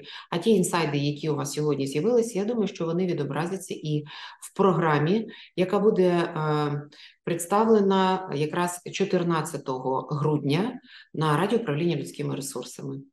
Отож, рухаємося далі. Хотіла також відзначити ще одного нашого партнера. До нас надійшов матеріал від Королівської місії з публічної служби Канади. Проте, колеги, через різницю в часі представники цієї установи не змогли бути сьогодні присутніми на нашому заході. От разом із тим ми поділимося з вами документами, як завжди, на офіційній сторінці нашого вебсайту НАЦУ. Ось, ну а нашим міжнародним партнерам, звісно, що ми направимо електронними засобами ці матеріали для того, щоб ними поділитися. От, і ми трошки затягнули, проте рухаємося в нашу наступну панель.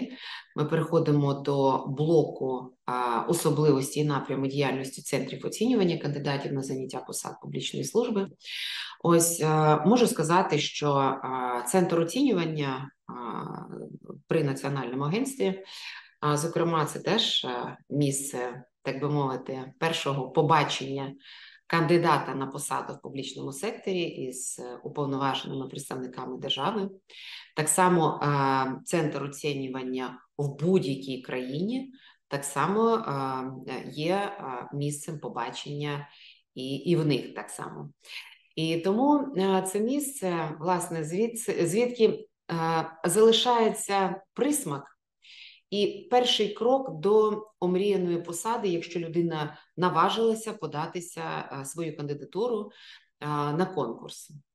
І важливо, аби ця зустріч лишала приємні емоції, післясмак, приємні спогади, адже від невдачі на конкурсі сьогодні також це може бути успіхом чи наступним кроком вже завтра. Людина підготується, однак головне, щоб лишилося бажання і, знову ж таки, спрацьовує довіра, що тут працює справедливість. І в багатьох іноземних країнах так само оцінюванням кандидатів на заняття посад публічної служби займаються спеціалізовані центри, асесмент-центри. І вони діють на основі комплексного методу оцінки компетентностей, які необхідні для роботи на конкретній посаді. Це дає змогу кандидатам демонструвати свої знання, демонструвати вміння, навички, здібності, там особові якості, там в певних ситуаціях визначати відповідність компетентності кандидата на посади. Ну, власне, я окреслю низку питань, які от пропоную сьогодні обговорити, і тут, власне, буде йтися про оцінювання професійної компетентності публічних службовців при зайнятті посад публічної служби. Ми зачепимо питання діяльності агенцій і органів виконавчої влади, які працюють і оцінюють професійну компетентність публічних службовців. Ну і сьогодні буде також йтися про переваги і виклики, які виникають при оцінюванні професійних компетентностей публічних службовців на заняття посад публічної служби. А зараз, колеги, я хочу одразу запросити спікера цієї панелі. Запрошую Парвіза Казімова, начальника відділу психологічної оцінки і діагностики Державного екзаменаційного центру Азербайджанської Республіки. Будь ласка, ми були у вас на екскурсії і хочу сказати, що це мало неабияке враження. Хочу, щоб ви теж поділилися із нашими колегами сьогодні власним досвідом. Будь ласка, слово вам.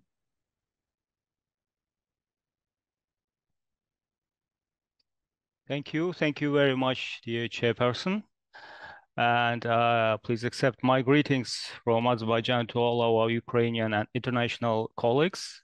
I'm happy to be here and thank you very much to providing me this chance to share our experience. First of all, let me share my presentation.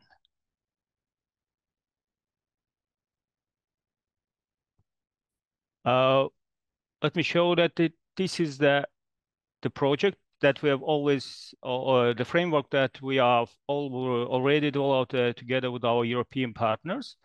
And we are in the stage of discussing and planning the steps how to implement this one and to improve our recruitment system for the civil service. And first of all, before starting to tell you about a new framework, let me briefly introduce you to our existing system, which includes the following steps, the 4 major steps. The first step is quite general for all countries, as far as I know. It's a selection based on formal criteria. So the registration is online and we take account some experience, education, and some other criteria set for the particular job position. Then we go to the e-test that include the reasoning, native language, and knowledge test on the legislation. And then we go to the interview stage.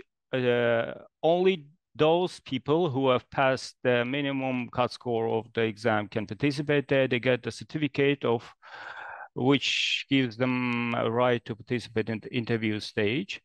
And in interview, currently, we assess the legislation, general awareness, and some personal qualities. This is a kind of semi-structured interview conducted by 3 experts, commission members. And then those who have scored the cut score in the interview are passed to the employer, and they decide which one to select, and the others they send to the reserve, we say the reserve bank of the civil servants, which in the later stage, if another vacancy appears, they can hire. And about the current model, in the center of the current model, we put the competency model, competency framework, and we are trying to build our HRM process, human resource management process around this model.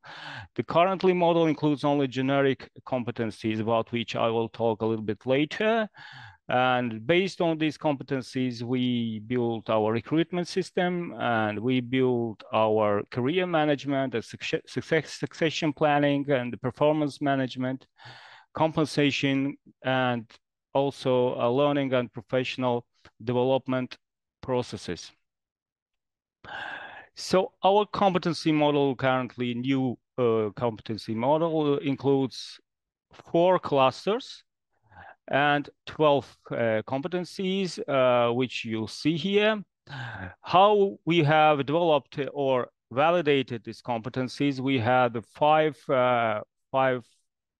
volunteering civil service agencies, and we interviewed them in partnership with our partners from the Sigma.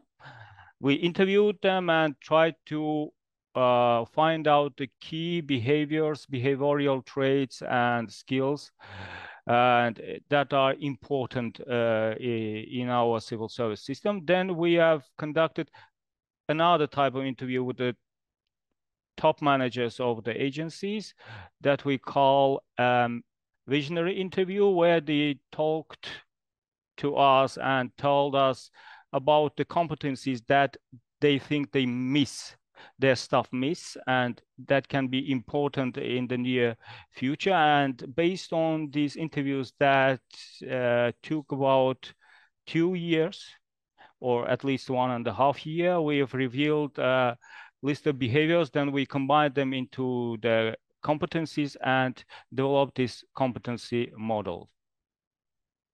So each competency has 4 levels: foundational level for the executives, and then intermediate level for the junior managers, advanced level is for the middle level managers, and the proficient level and for the top managers. Here's the group of the grouping of the positions in accordance with the competency levels. The first level, first group groups junior specialists and the senior specialists, which are the executives. The second group is about first level managerial positions, junior managers. The third group includes the middle level managerial positions and positions leading one function. And the fourth level groups deputy to managerial positions, top managerial positions. And the fifth level is about positions responsible for leading the organization as a whole, and the top managerial position responsible for leading a group of functions. Here are how we use this competency model. On the left side, you see the recruitment process. I will tell you in more detail about this. And on the right side, you see the performance assessment process. So we base both of the processes on the same model, and we assess, or at least we plan to assess the candidates to the civil service and the people which are already civil servants based on the same model, but using different tools. And so, and then we build individual plans of development and implementation of development plans for the employees. Here are the process of assessment during recruitment for the new model and formal criteria, job compatibility, first stage. Then we go to the e-test, the results of which will be valid during 12 months, where we will assess the cognitive skills and competence and knowledge compatibility. And then we go to the interview, which will include the competence, motivation, job compatibility assessment. Then, so we may have some online interviews with the candidates before allowing them to the real interview. Then we pass the candidates to the main body. Three most successful candidates among which they will choose. And now let me talk to you more about some details about the system. As you know, the e-test content differs from the current one. We have general intelligence. We don't have any legislation test this time because legislation is about the cramming, not the skill, and the people who best cram the legislation are not considered to be most competent ones. And that's why at the first stage we will we are going to assess the general intelligence, which includes the verbal skills, mathematical skills, or mathematical numerical reasoning, verbal analytic skills, and numerical analytic skills, as well as a spatial logic. And then within the same exam, we provide a situational judgment test, which is a competency-based test based on the behavioral indicators.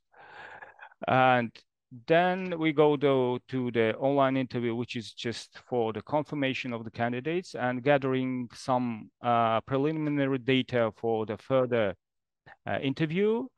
Then we go to the competency-based interview, and for the managerial positions also an assessment center approach, and then the final interview by the government agency.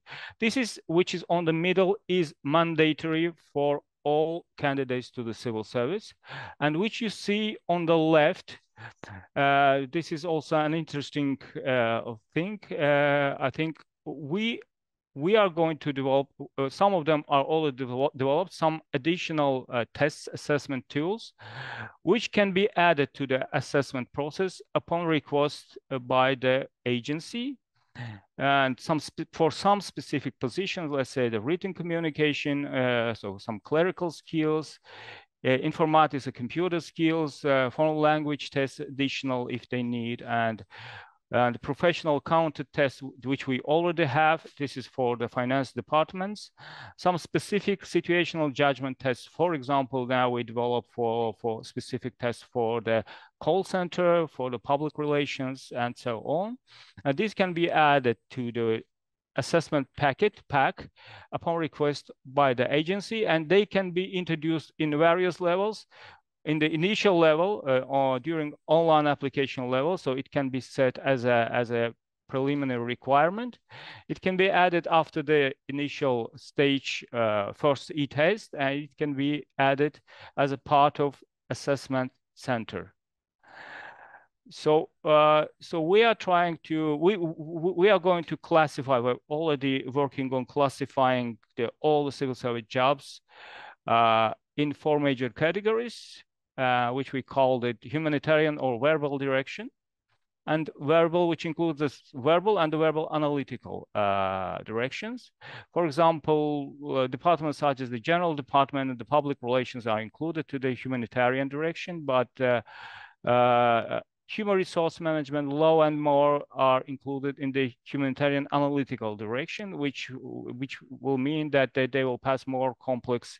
They will need to get higher cut score for a particular test module, and then mathematical analytical direction and the mathematical direction and the mathematical analytical direction and the technical direction.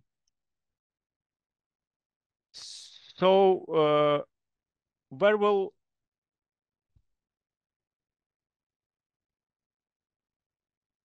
I'm not going to go into details of the exam. Just let me say that depending on the direction that you have selected, if you have selected the verbal analytical, so if you are applying to the law or human resources department, you have to get a higher cut score from the verbal analytical model of the test, and so on.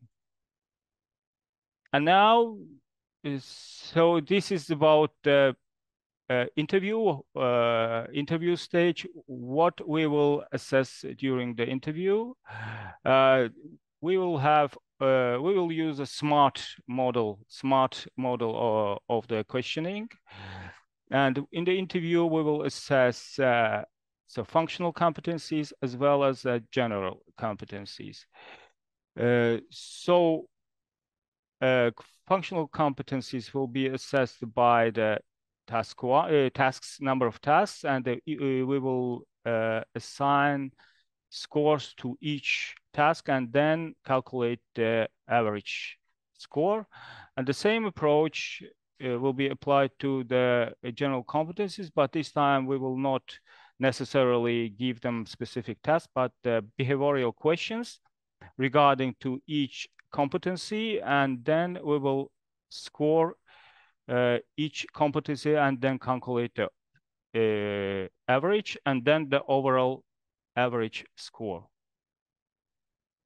So our assessment construct includes three major models. The first is general intellectual abilities, because the research and literature review shows that the IQ is considered to be the most powerful predictor of the job performance, of course, in combination with other tools, and then the general competencies, which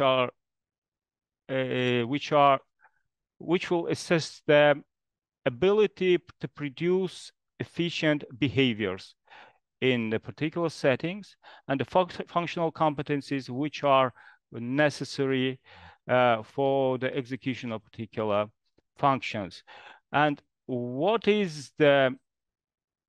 we consider as a functional competence?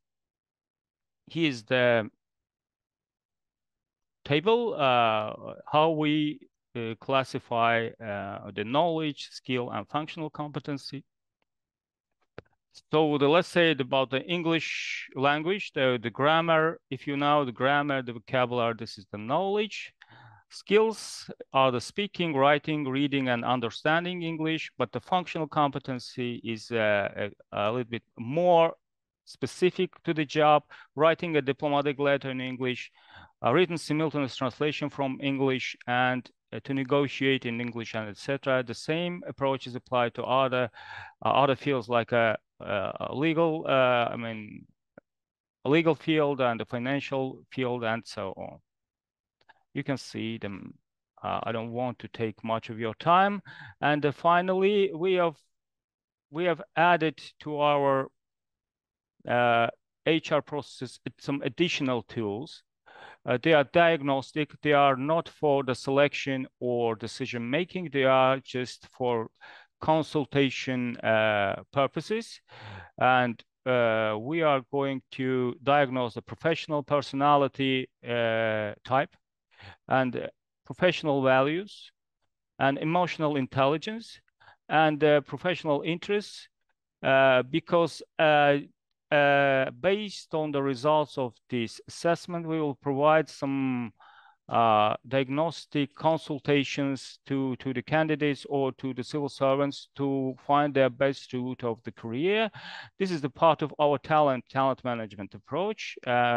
So I think I've shared the key points of our recruitment and recruitment process and our tools developed by our center. Thanks for your attention.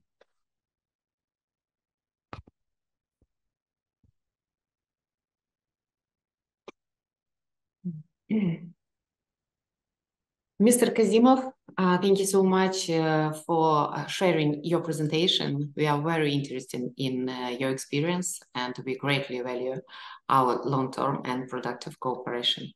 Thank you. Thank you very much. Yes.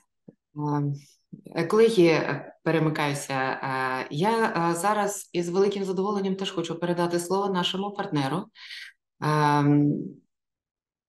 Партнеру із центру, зокрема, директору Департаменту стратегічного планування і аналізу Агентства Республіки Казахстан з справах державної служби, пану Нурсултану Бекінову.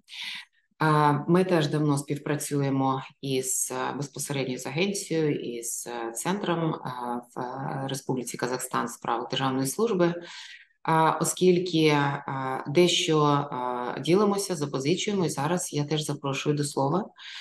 Сподіваюся, що ви теж поділитеся своїм досвідом, адже ваш центр теж має вже свою історію і історію успіху.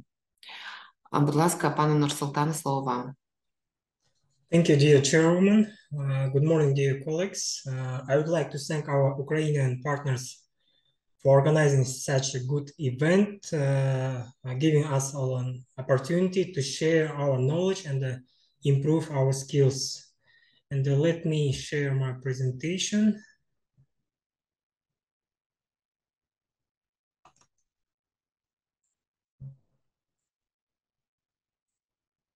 Do you see the presentation? Yep. Given the limited time we have today, I would like to give you an overview of the current novelties within the civil service recruitment procedures in Republic of Kazakhstan. Within the execution of the decree of the head of state to simplify the recruitment and the hiring procedures of civil service, our agency has developed a new algorithm for recruitment and digitizing competitive procedures through the state-owned system e-Kazmet that was launched on 1st March 2023 and has made it possible for candidates to apply for vacant jobs remotely and at any time.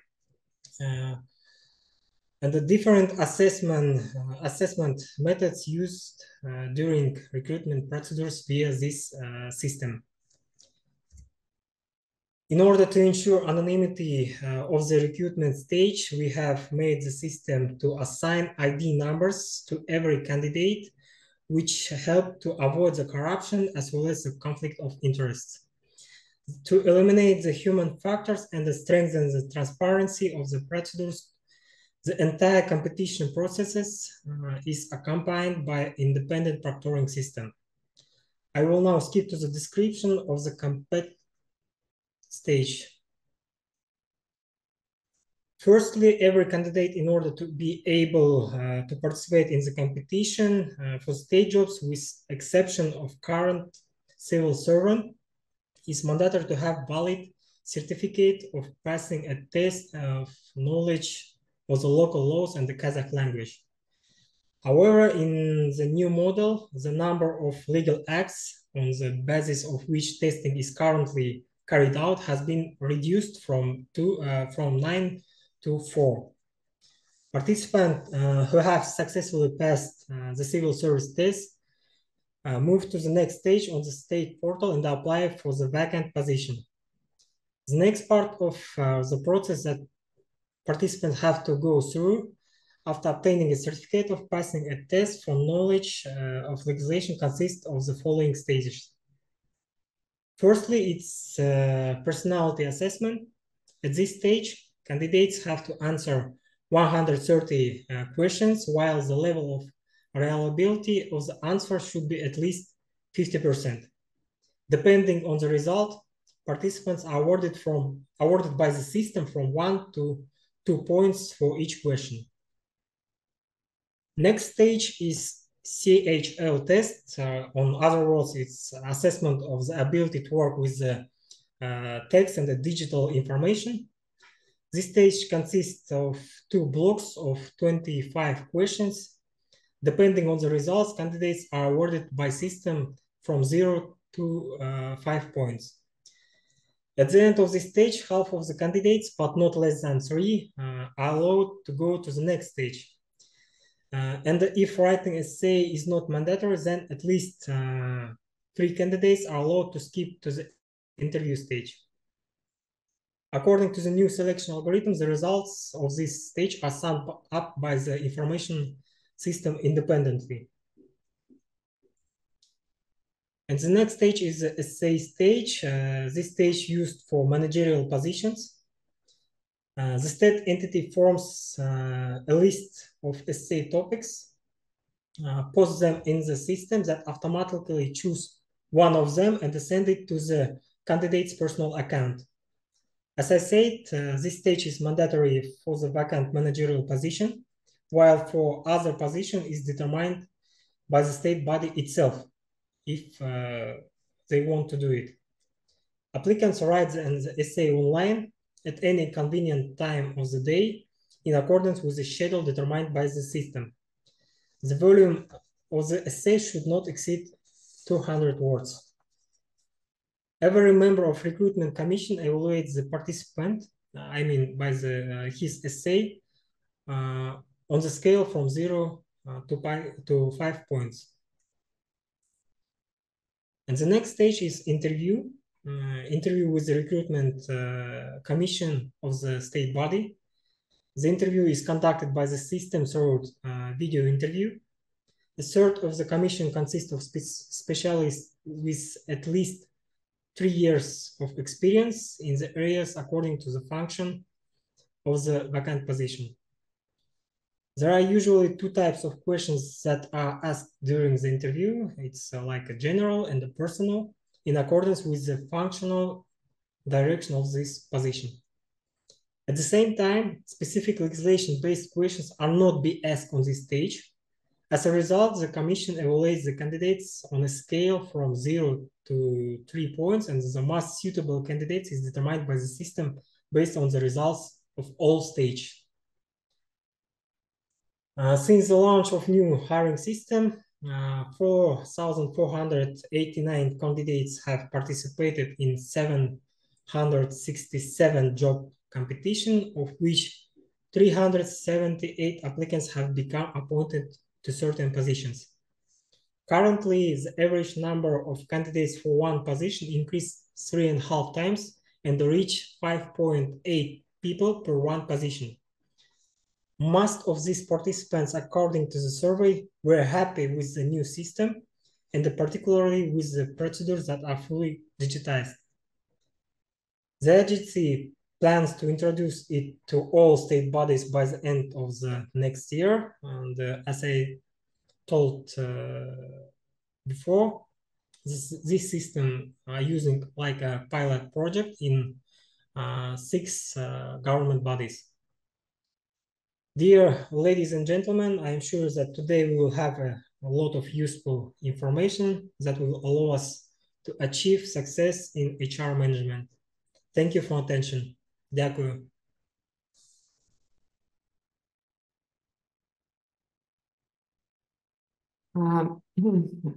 Thank you, Mr. Bakinov. Thank you for sharing your presentation and experience of testing the competitive procedure for selection for civil service positions. We really appreciate our cooperation. Thank you. Колеги, ми крокуємо з вами далі. І, звісно, що нам теж є чим поділитися, і, напевно, ви знаєте про те, що ми оновили в 2020 році наш центр оцінювання. Він заграв по-новому, як він був утворений в 2019 році на виконання стратегії реформування державного управління в Україні.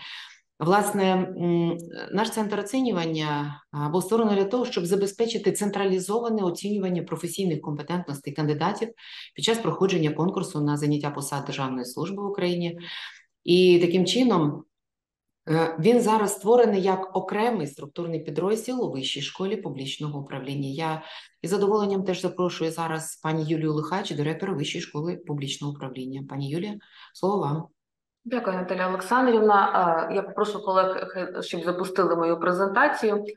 Дійсно, як вже ви сказали, центр оцінювання був створений у 2019 році, і він постійно відозмінювався і покращувався, і дякуючи Національному агентству, безпосередньо голові Національного агентства Наталії Олександрівні Алюшиній, у 2020 році відбулася повна модернізація центру. Ми сьогодні презентуємо наші фотографії, щоб ви побачили, що це дійсно новітнє обладнання, новітні приміщення, які повністю відповідають всім нормам. Ну, якщо починати спочатку, то ми говорили вже, так як ми є, центр оцінювання є структурним підрозділом Вищої школи публічного управління, то буквально два слова скажу про Вищу школу. Вища школа публічного управління була утворена у жовтні 2022 року. Це був такий ребрендинг іншої установи, яка була підвідомчою установою Національного агентства державної служби. Разом з тим, якщо можна наступний слайд, разом з тим, звичайно, ми говоримо не тільки про зміну назви, ми говоримо про зміну сутності, яка стосується абсолютного оновлення підходів і до професійного навчання державних службовців, і про визначення рівня їх компетентності, і це для нас є пріоритетом.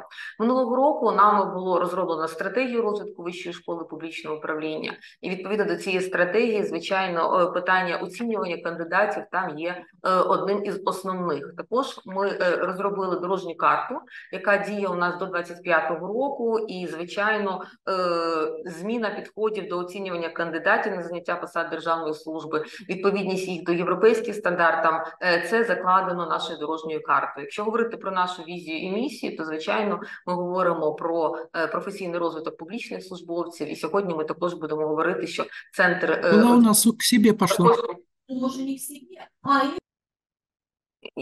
Шановні колеги, я перепрошую, якщо можна вимкнути мікрофони. Дякую. Це є основою нашої діяльності. Наступний слайд.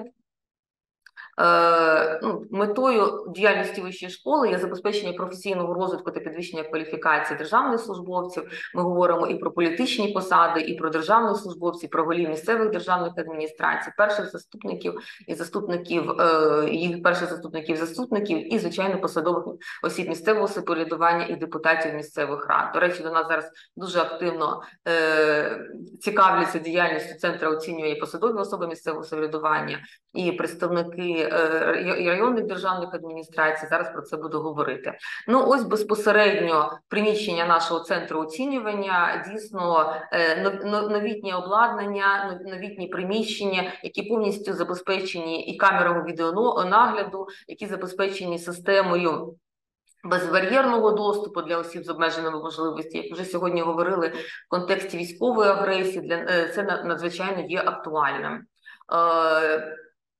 Місія центру передбачає забезпечення рівного доступу до державної служби, ґрунтуючись на принципах законності, професіоналізму, доброчесності, політичної недобережності та прозорості. Звичайно, ми прагнемо до того, щоб цей центр став інтегрований у європейський простір системи оцінювання персоналу на публічній службі, якому передусім будуть довіряти громадяни, і це буде тільки посилювати імідж системи державної служби в Україні. Якщо ми говоримо про цінності, то, звичайно, в основі цінностей діяльності з центру це є гідність людини, доброчесність, прозорість процедур конкурсних та, звичайно, підзвітність. Основними напрямами діяльності є три напрями. Це взаємодія з органами державної влади щодо проведення конкурсів на заняття посад державної служби в частині тестування кандидатів. Це адміністрування процедур проведення оцінювання кандидатів на заняття посад державної служби. Ну і, звичайно, є здійснення науково-методичного та експертного інформаційного забезпечення конкурсної процедури. Про принципи я вже говорила, так, це принципи, які закладені і, звичайно, в основу системи державної служби, ми їх абсолютно дотримуємося. Як я вже казала, що центр облаштовано технічним оснащенням для проведення незалежного тестування конкурсів і іспитів. Мова йде про дотримання стандартів безбар'єрності, забезпечення рівних можливостей для усіх кандидатів, і дійсно наразі це є для нас дуже важливим. Які в нас ресурсні можливості? Звичайно, це інструменти, зали для проведення оцінювання. Звичайно, як я вже казала, це новітні технічне оснащення. Всі процедури у нас йдуть під відеонаглядом. Це доступність, безбар'єрність, це інформаційно-консультативна допомога з питань проведення конкурсів та тестування кандидатів. У нас наші працівниці, вони є абсолютно клієнтоорієнтованими, ті, які завжди готові прийти на допомогу і безперешкодно і професійно забезпечити проведення процедури. Ще одним нашим, якщо можна, поверніть, будь ласка, останній слайд, дякую. Ще одною нашою інновацією, і це також завдячуючи Національному агентству, це є безбар'єрний доступ в контексті військового стану. Ми розуміємо, що навіть в умовах військового стану є заходи, які потрібно проводити в центрі оцінювання. Тому у нас є абсолютно оснащене, сертифіковане укриття. Оце остання фотографія.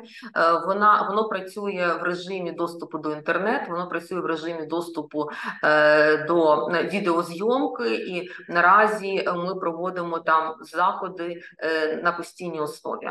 Дякую. Наступний слайд. Основними завданнями центру це є проведення конкурсів на заняття посад державної служби, це тестування на знання загального спеціального законодавства, абстрактного і логічного вербального мислення, розв'язання ситуаційних завдань для окремих груп посад державної служби, тестування на рівень володіння українською та іноземною мовою, мова йде про англійську і французьку мови, надання інформаційно-консультативної допомоги з питань проведення конкурсів та оцінювання кандидатів. У нас є гаряча лінія, і будь-який державний службовець, представник служби управління з персоналу чи будь-який громадянин України може звернутися, і ми надамо таку інформаційно-консультативну допомогу.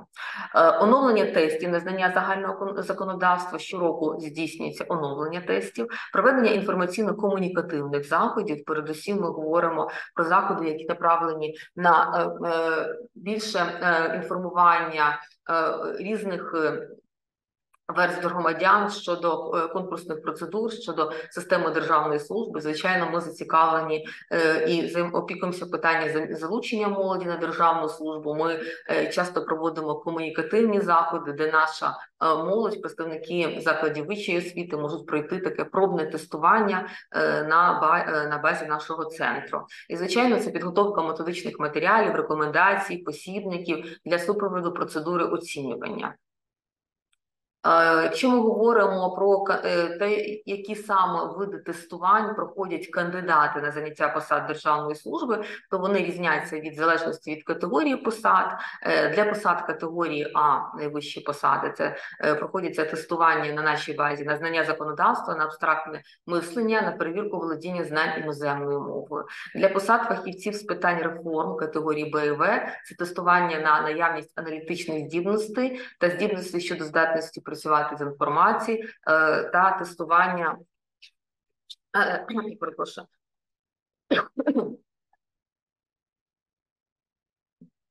тестування на абстрактне мислення. Для посад категорії Б і В це на знання законодавства. Як ми вже говорили, що на сьогодні центр є майданчиком для проведення комунікативних заходів. Дійсно, дуже багато заходів ми проводимо. Це і проведення вже декілька років поспіль єдиного державного кваліфікаційного іспиту для магістрів з публічного управління адміністрування. Ми надаємо такі можливості. Постійно на нашій базі проводяться тематичні форуми, круглі столи, промодні щодо питань покращення іміджу державної служби. Звичайно, ми проводимо дні відкритих дверей для державних службовців і особливо, звичайно, в сфері нашої уваги є молодь.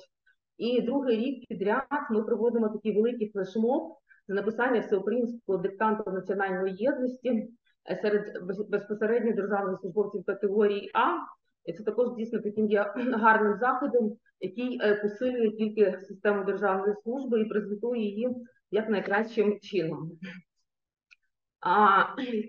Буквально в вересні місяці Вищу школу публічного управління призначено уповноваженою особою, установою, яка проводить іспити на рівень володіння державною мовою. І для нас це також дуже є великою такою надією, тому що для входу на державну службу є важливим сертифікат з української мови, тому на базі нашого центру можна такий сертифікат отримати.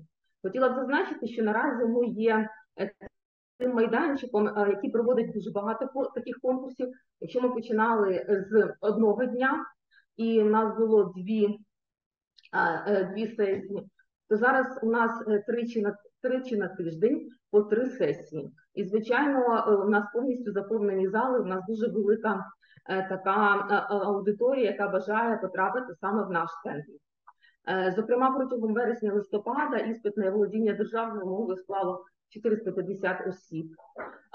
І як я вже казала, що у нас це можна пройти безперешкодно, тому що у нас така конкурсна процедура проходить безпосередньо в укритті, тому навіть якщо тривога, якщо у нас буде забезпечено всім весь захист наших тих людей, які проходять конкурсну процедуру, повністю працює інтернет, працюють наші комп'ютери, тому запрошуємо вас. І зараз дуже багато дзвінків якраз із областей, з районів, з міст, коли наші громадяни, претенденти на державну службу, інші посади, які претендують, яким потрібно для заняття посад сертифікат такий, рівень володіння, вони намагаються потрапити до нас, і ми раді будемо вас всіх бачити.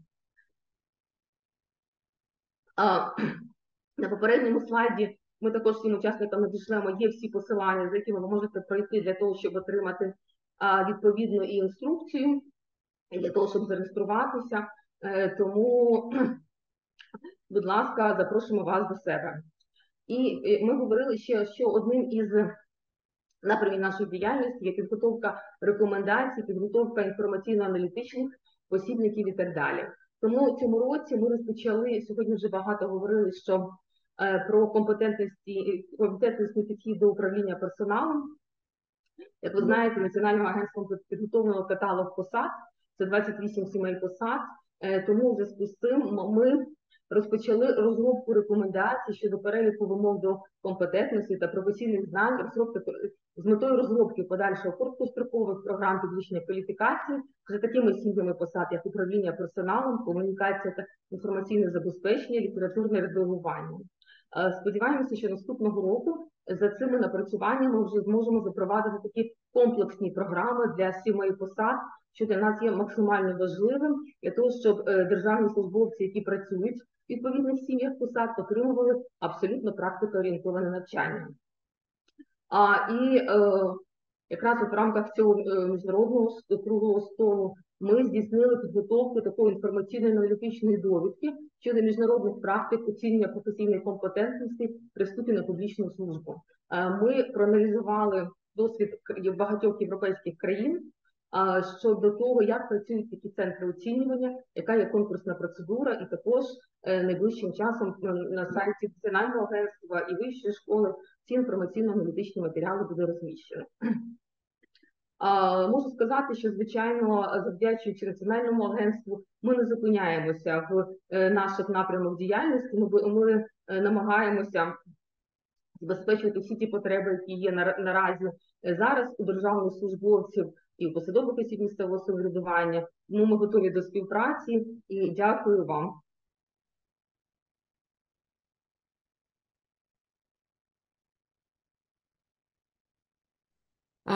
Юлія Юріївна, я вам щиро дякую за вашу презентацію, за вашу роботу, за відданість справі. Дійсно, ми пишаємося центром оцінювання, те, як побудована робота в центрі.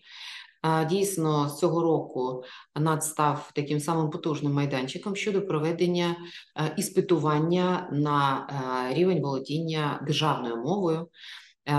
Ми навіть збільшили кількість днів, годин, і сьогодні ми маємо такий неймовірно високий попит. Враховуючи, що, чи користуючись нагодою, скажу, що поінформую, що до 15 грудня ми будемо здійснювати якраз такі іспитування, кому це потрібно. Це можна буде завершити в цьому році, адже до кінця цього року іспит триває 30 хвилин. Зміни, які були внесені в постанову, наступного року іспит буде тривати годину. Він буде дещо ускладнений. Це просто в порядку інформування, що на нас чекає далі. В свою чергу, Національна комісія зі стандартів мови припиняє проведення всіх іспитувань після 15 грудня. Це означає, що час іще є, в кого є потреба, передавайте своїм колегам, можна скористатися такою можливістю. Я впевнена, що незабаром ми відновимося, ми відновимо конкурсну процедуру. Нам потрібні люди, які знаються на тому, що роблять, відповідають вимогам, мають досвід, мають необхідну освіту для того, щоб виконувати функції держави, куди вони претендують.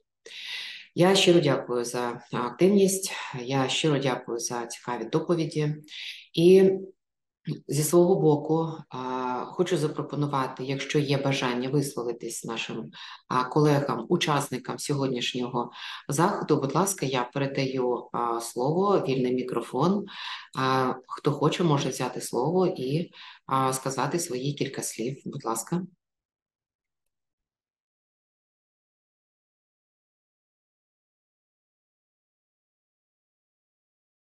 Пані Юлія, будь ласка, слово вам. Дякую. Я просто поки всі мовчать і думають, буду починати дискусію. Я в свою чергу хочу подякувати за змістовні розповіді наших колег. І я для себе дійсно, як вже говорила, фіксувала багато речей. Але все одно я, напевно, і наш генеральний департамент буде просити про окремі зустрічі з нашими колегами, оскільки дійсно в мене виникло багато запитань, хотілося більше дізнатися про їхній досвід, оскільки 20 хвилин цього дуже мало, щоб розповісти про себе і більше уточнити, як вони це роблять, що вони роблять. Дуже би хотілося, щоб вони поділилися своїми, якщо це можливо, методологіями, розповіли про певні, не хочеться робити помилки, які вже робили інші люди. Можливо, вони більше нам про це скажуть.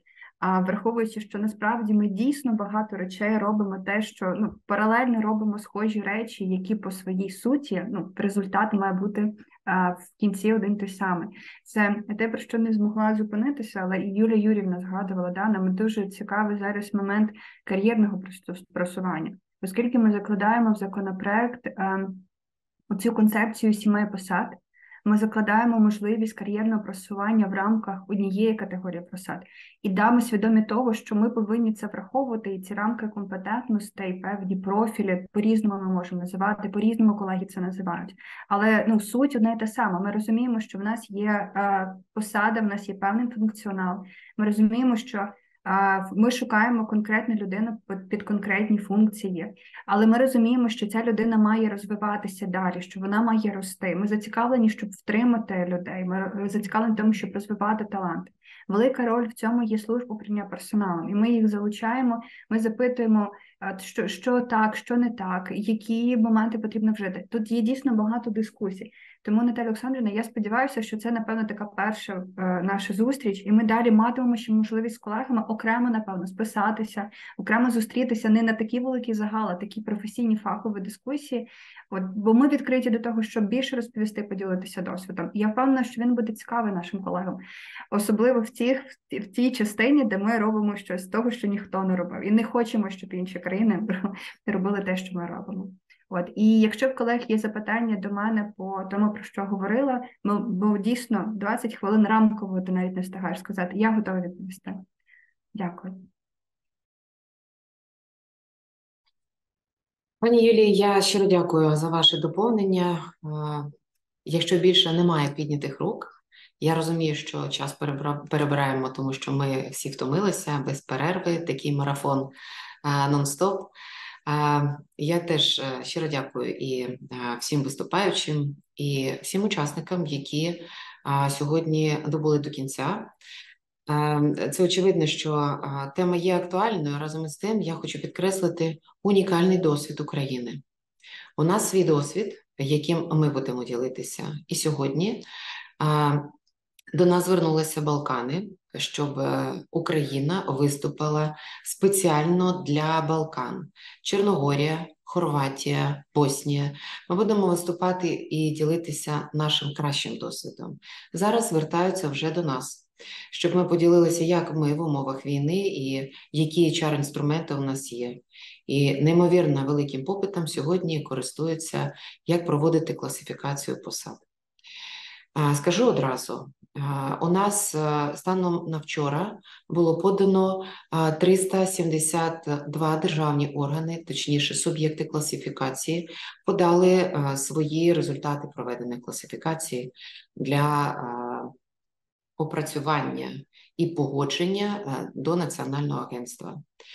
У нас є випадки, коли ми повертаємо державним органам відповідно непогоджену класифікацію, вказуємо, що потрібно далі, над чим працювати, як її доопрацьовувати. Це неймовірно складний процес з браком ресурсу. Хочу підкреслити, що це дуже непросто, але зараз зняті з деяких напрямів наші працівники з Національного агентства і зараз працюють, якраз допомагають Генеральному департаменту з питань політики оплати праці, пройшли відповідну підготовку, інструктаж і зараз займаються теж погодженням класифікації посад. Все це оформлюється відповідним обґрунтуванням, тому ті, хто отримують, що потребує доопрацювання, сприймати це як дороговказ, що потрібно доробити для того, щоб погодити свою класифікацію. Скажу також новину про те, що вчора Національне агентство заслало схему посадових окладів. Ми заслали на регламентні міністерства, так звані, і відповідно до процедури, одразу на НАЗК і на Міністерство юстиції. У нас є бачення, що ми будемо робити далі. Так само вчора було оголошено про те, що в понеділок о 3-й годині відбудеться в НАЦі нарада з усіма регламентними міністерствами, секретаріатом Кабінету міністрів, Офісом президента, для того, щоб продемонструвати, в чому суть цієї схеми посадових окладів, що ми туди закладали, як воно буде виглядати, тому що це будуть не грейди. Нам треба враховувати регіональний аспект, зокрема райони і області, особливо це території, де окуповані, де ведуться або можливі бойові дії, або ведуться бойові дії. Тому хочу сказати, що ми враховуємо всі особливості. Як сьогодні буде країна жити, за якою схемою, зокрема державна служба, це дуже непросте питання, тому що ми змушені були увійти в класифікацію, ми були до цього, скажімо так, не готові, так як передбачалося законопроектом. Тому ми тепер проводимо, як ви зрозуміли, класифікацію в межах доведених фондів. На жаль, ми йдемо від зворотнього. Реформа передбачалася не такою. Але будемо називати це перший крок до реформи. Але це не реформа. Попереду на нас чекає ще багато випробувань. Вчора мала розмову з Міністерством енергетики. Я бачу тут і Олександра Маляшка, мала з вашим керівництвом розмову. Тобто, на всяк випадок теж ми всі заїжджаємося, утеплюємося. Ми розуміємо, може бути будь-що. Тому, якщо є генератори, пауербенки, все має бути на поготові. Ми вистояли з вами вже майже рік і 10 місяців війни. Ми адаптовані до будь-яких подій, а це означає, що сьогодні ми можемо з вами планувати, як ми будемо жити далі, за якими правилами. Правила, знову ж таки, ми опрацьовуємо чи напрацьовуємо спільно із вами. Ви бачите, у нас багато відкритих заходів. Кожному дається можливість висловити свою позицію.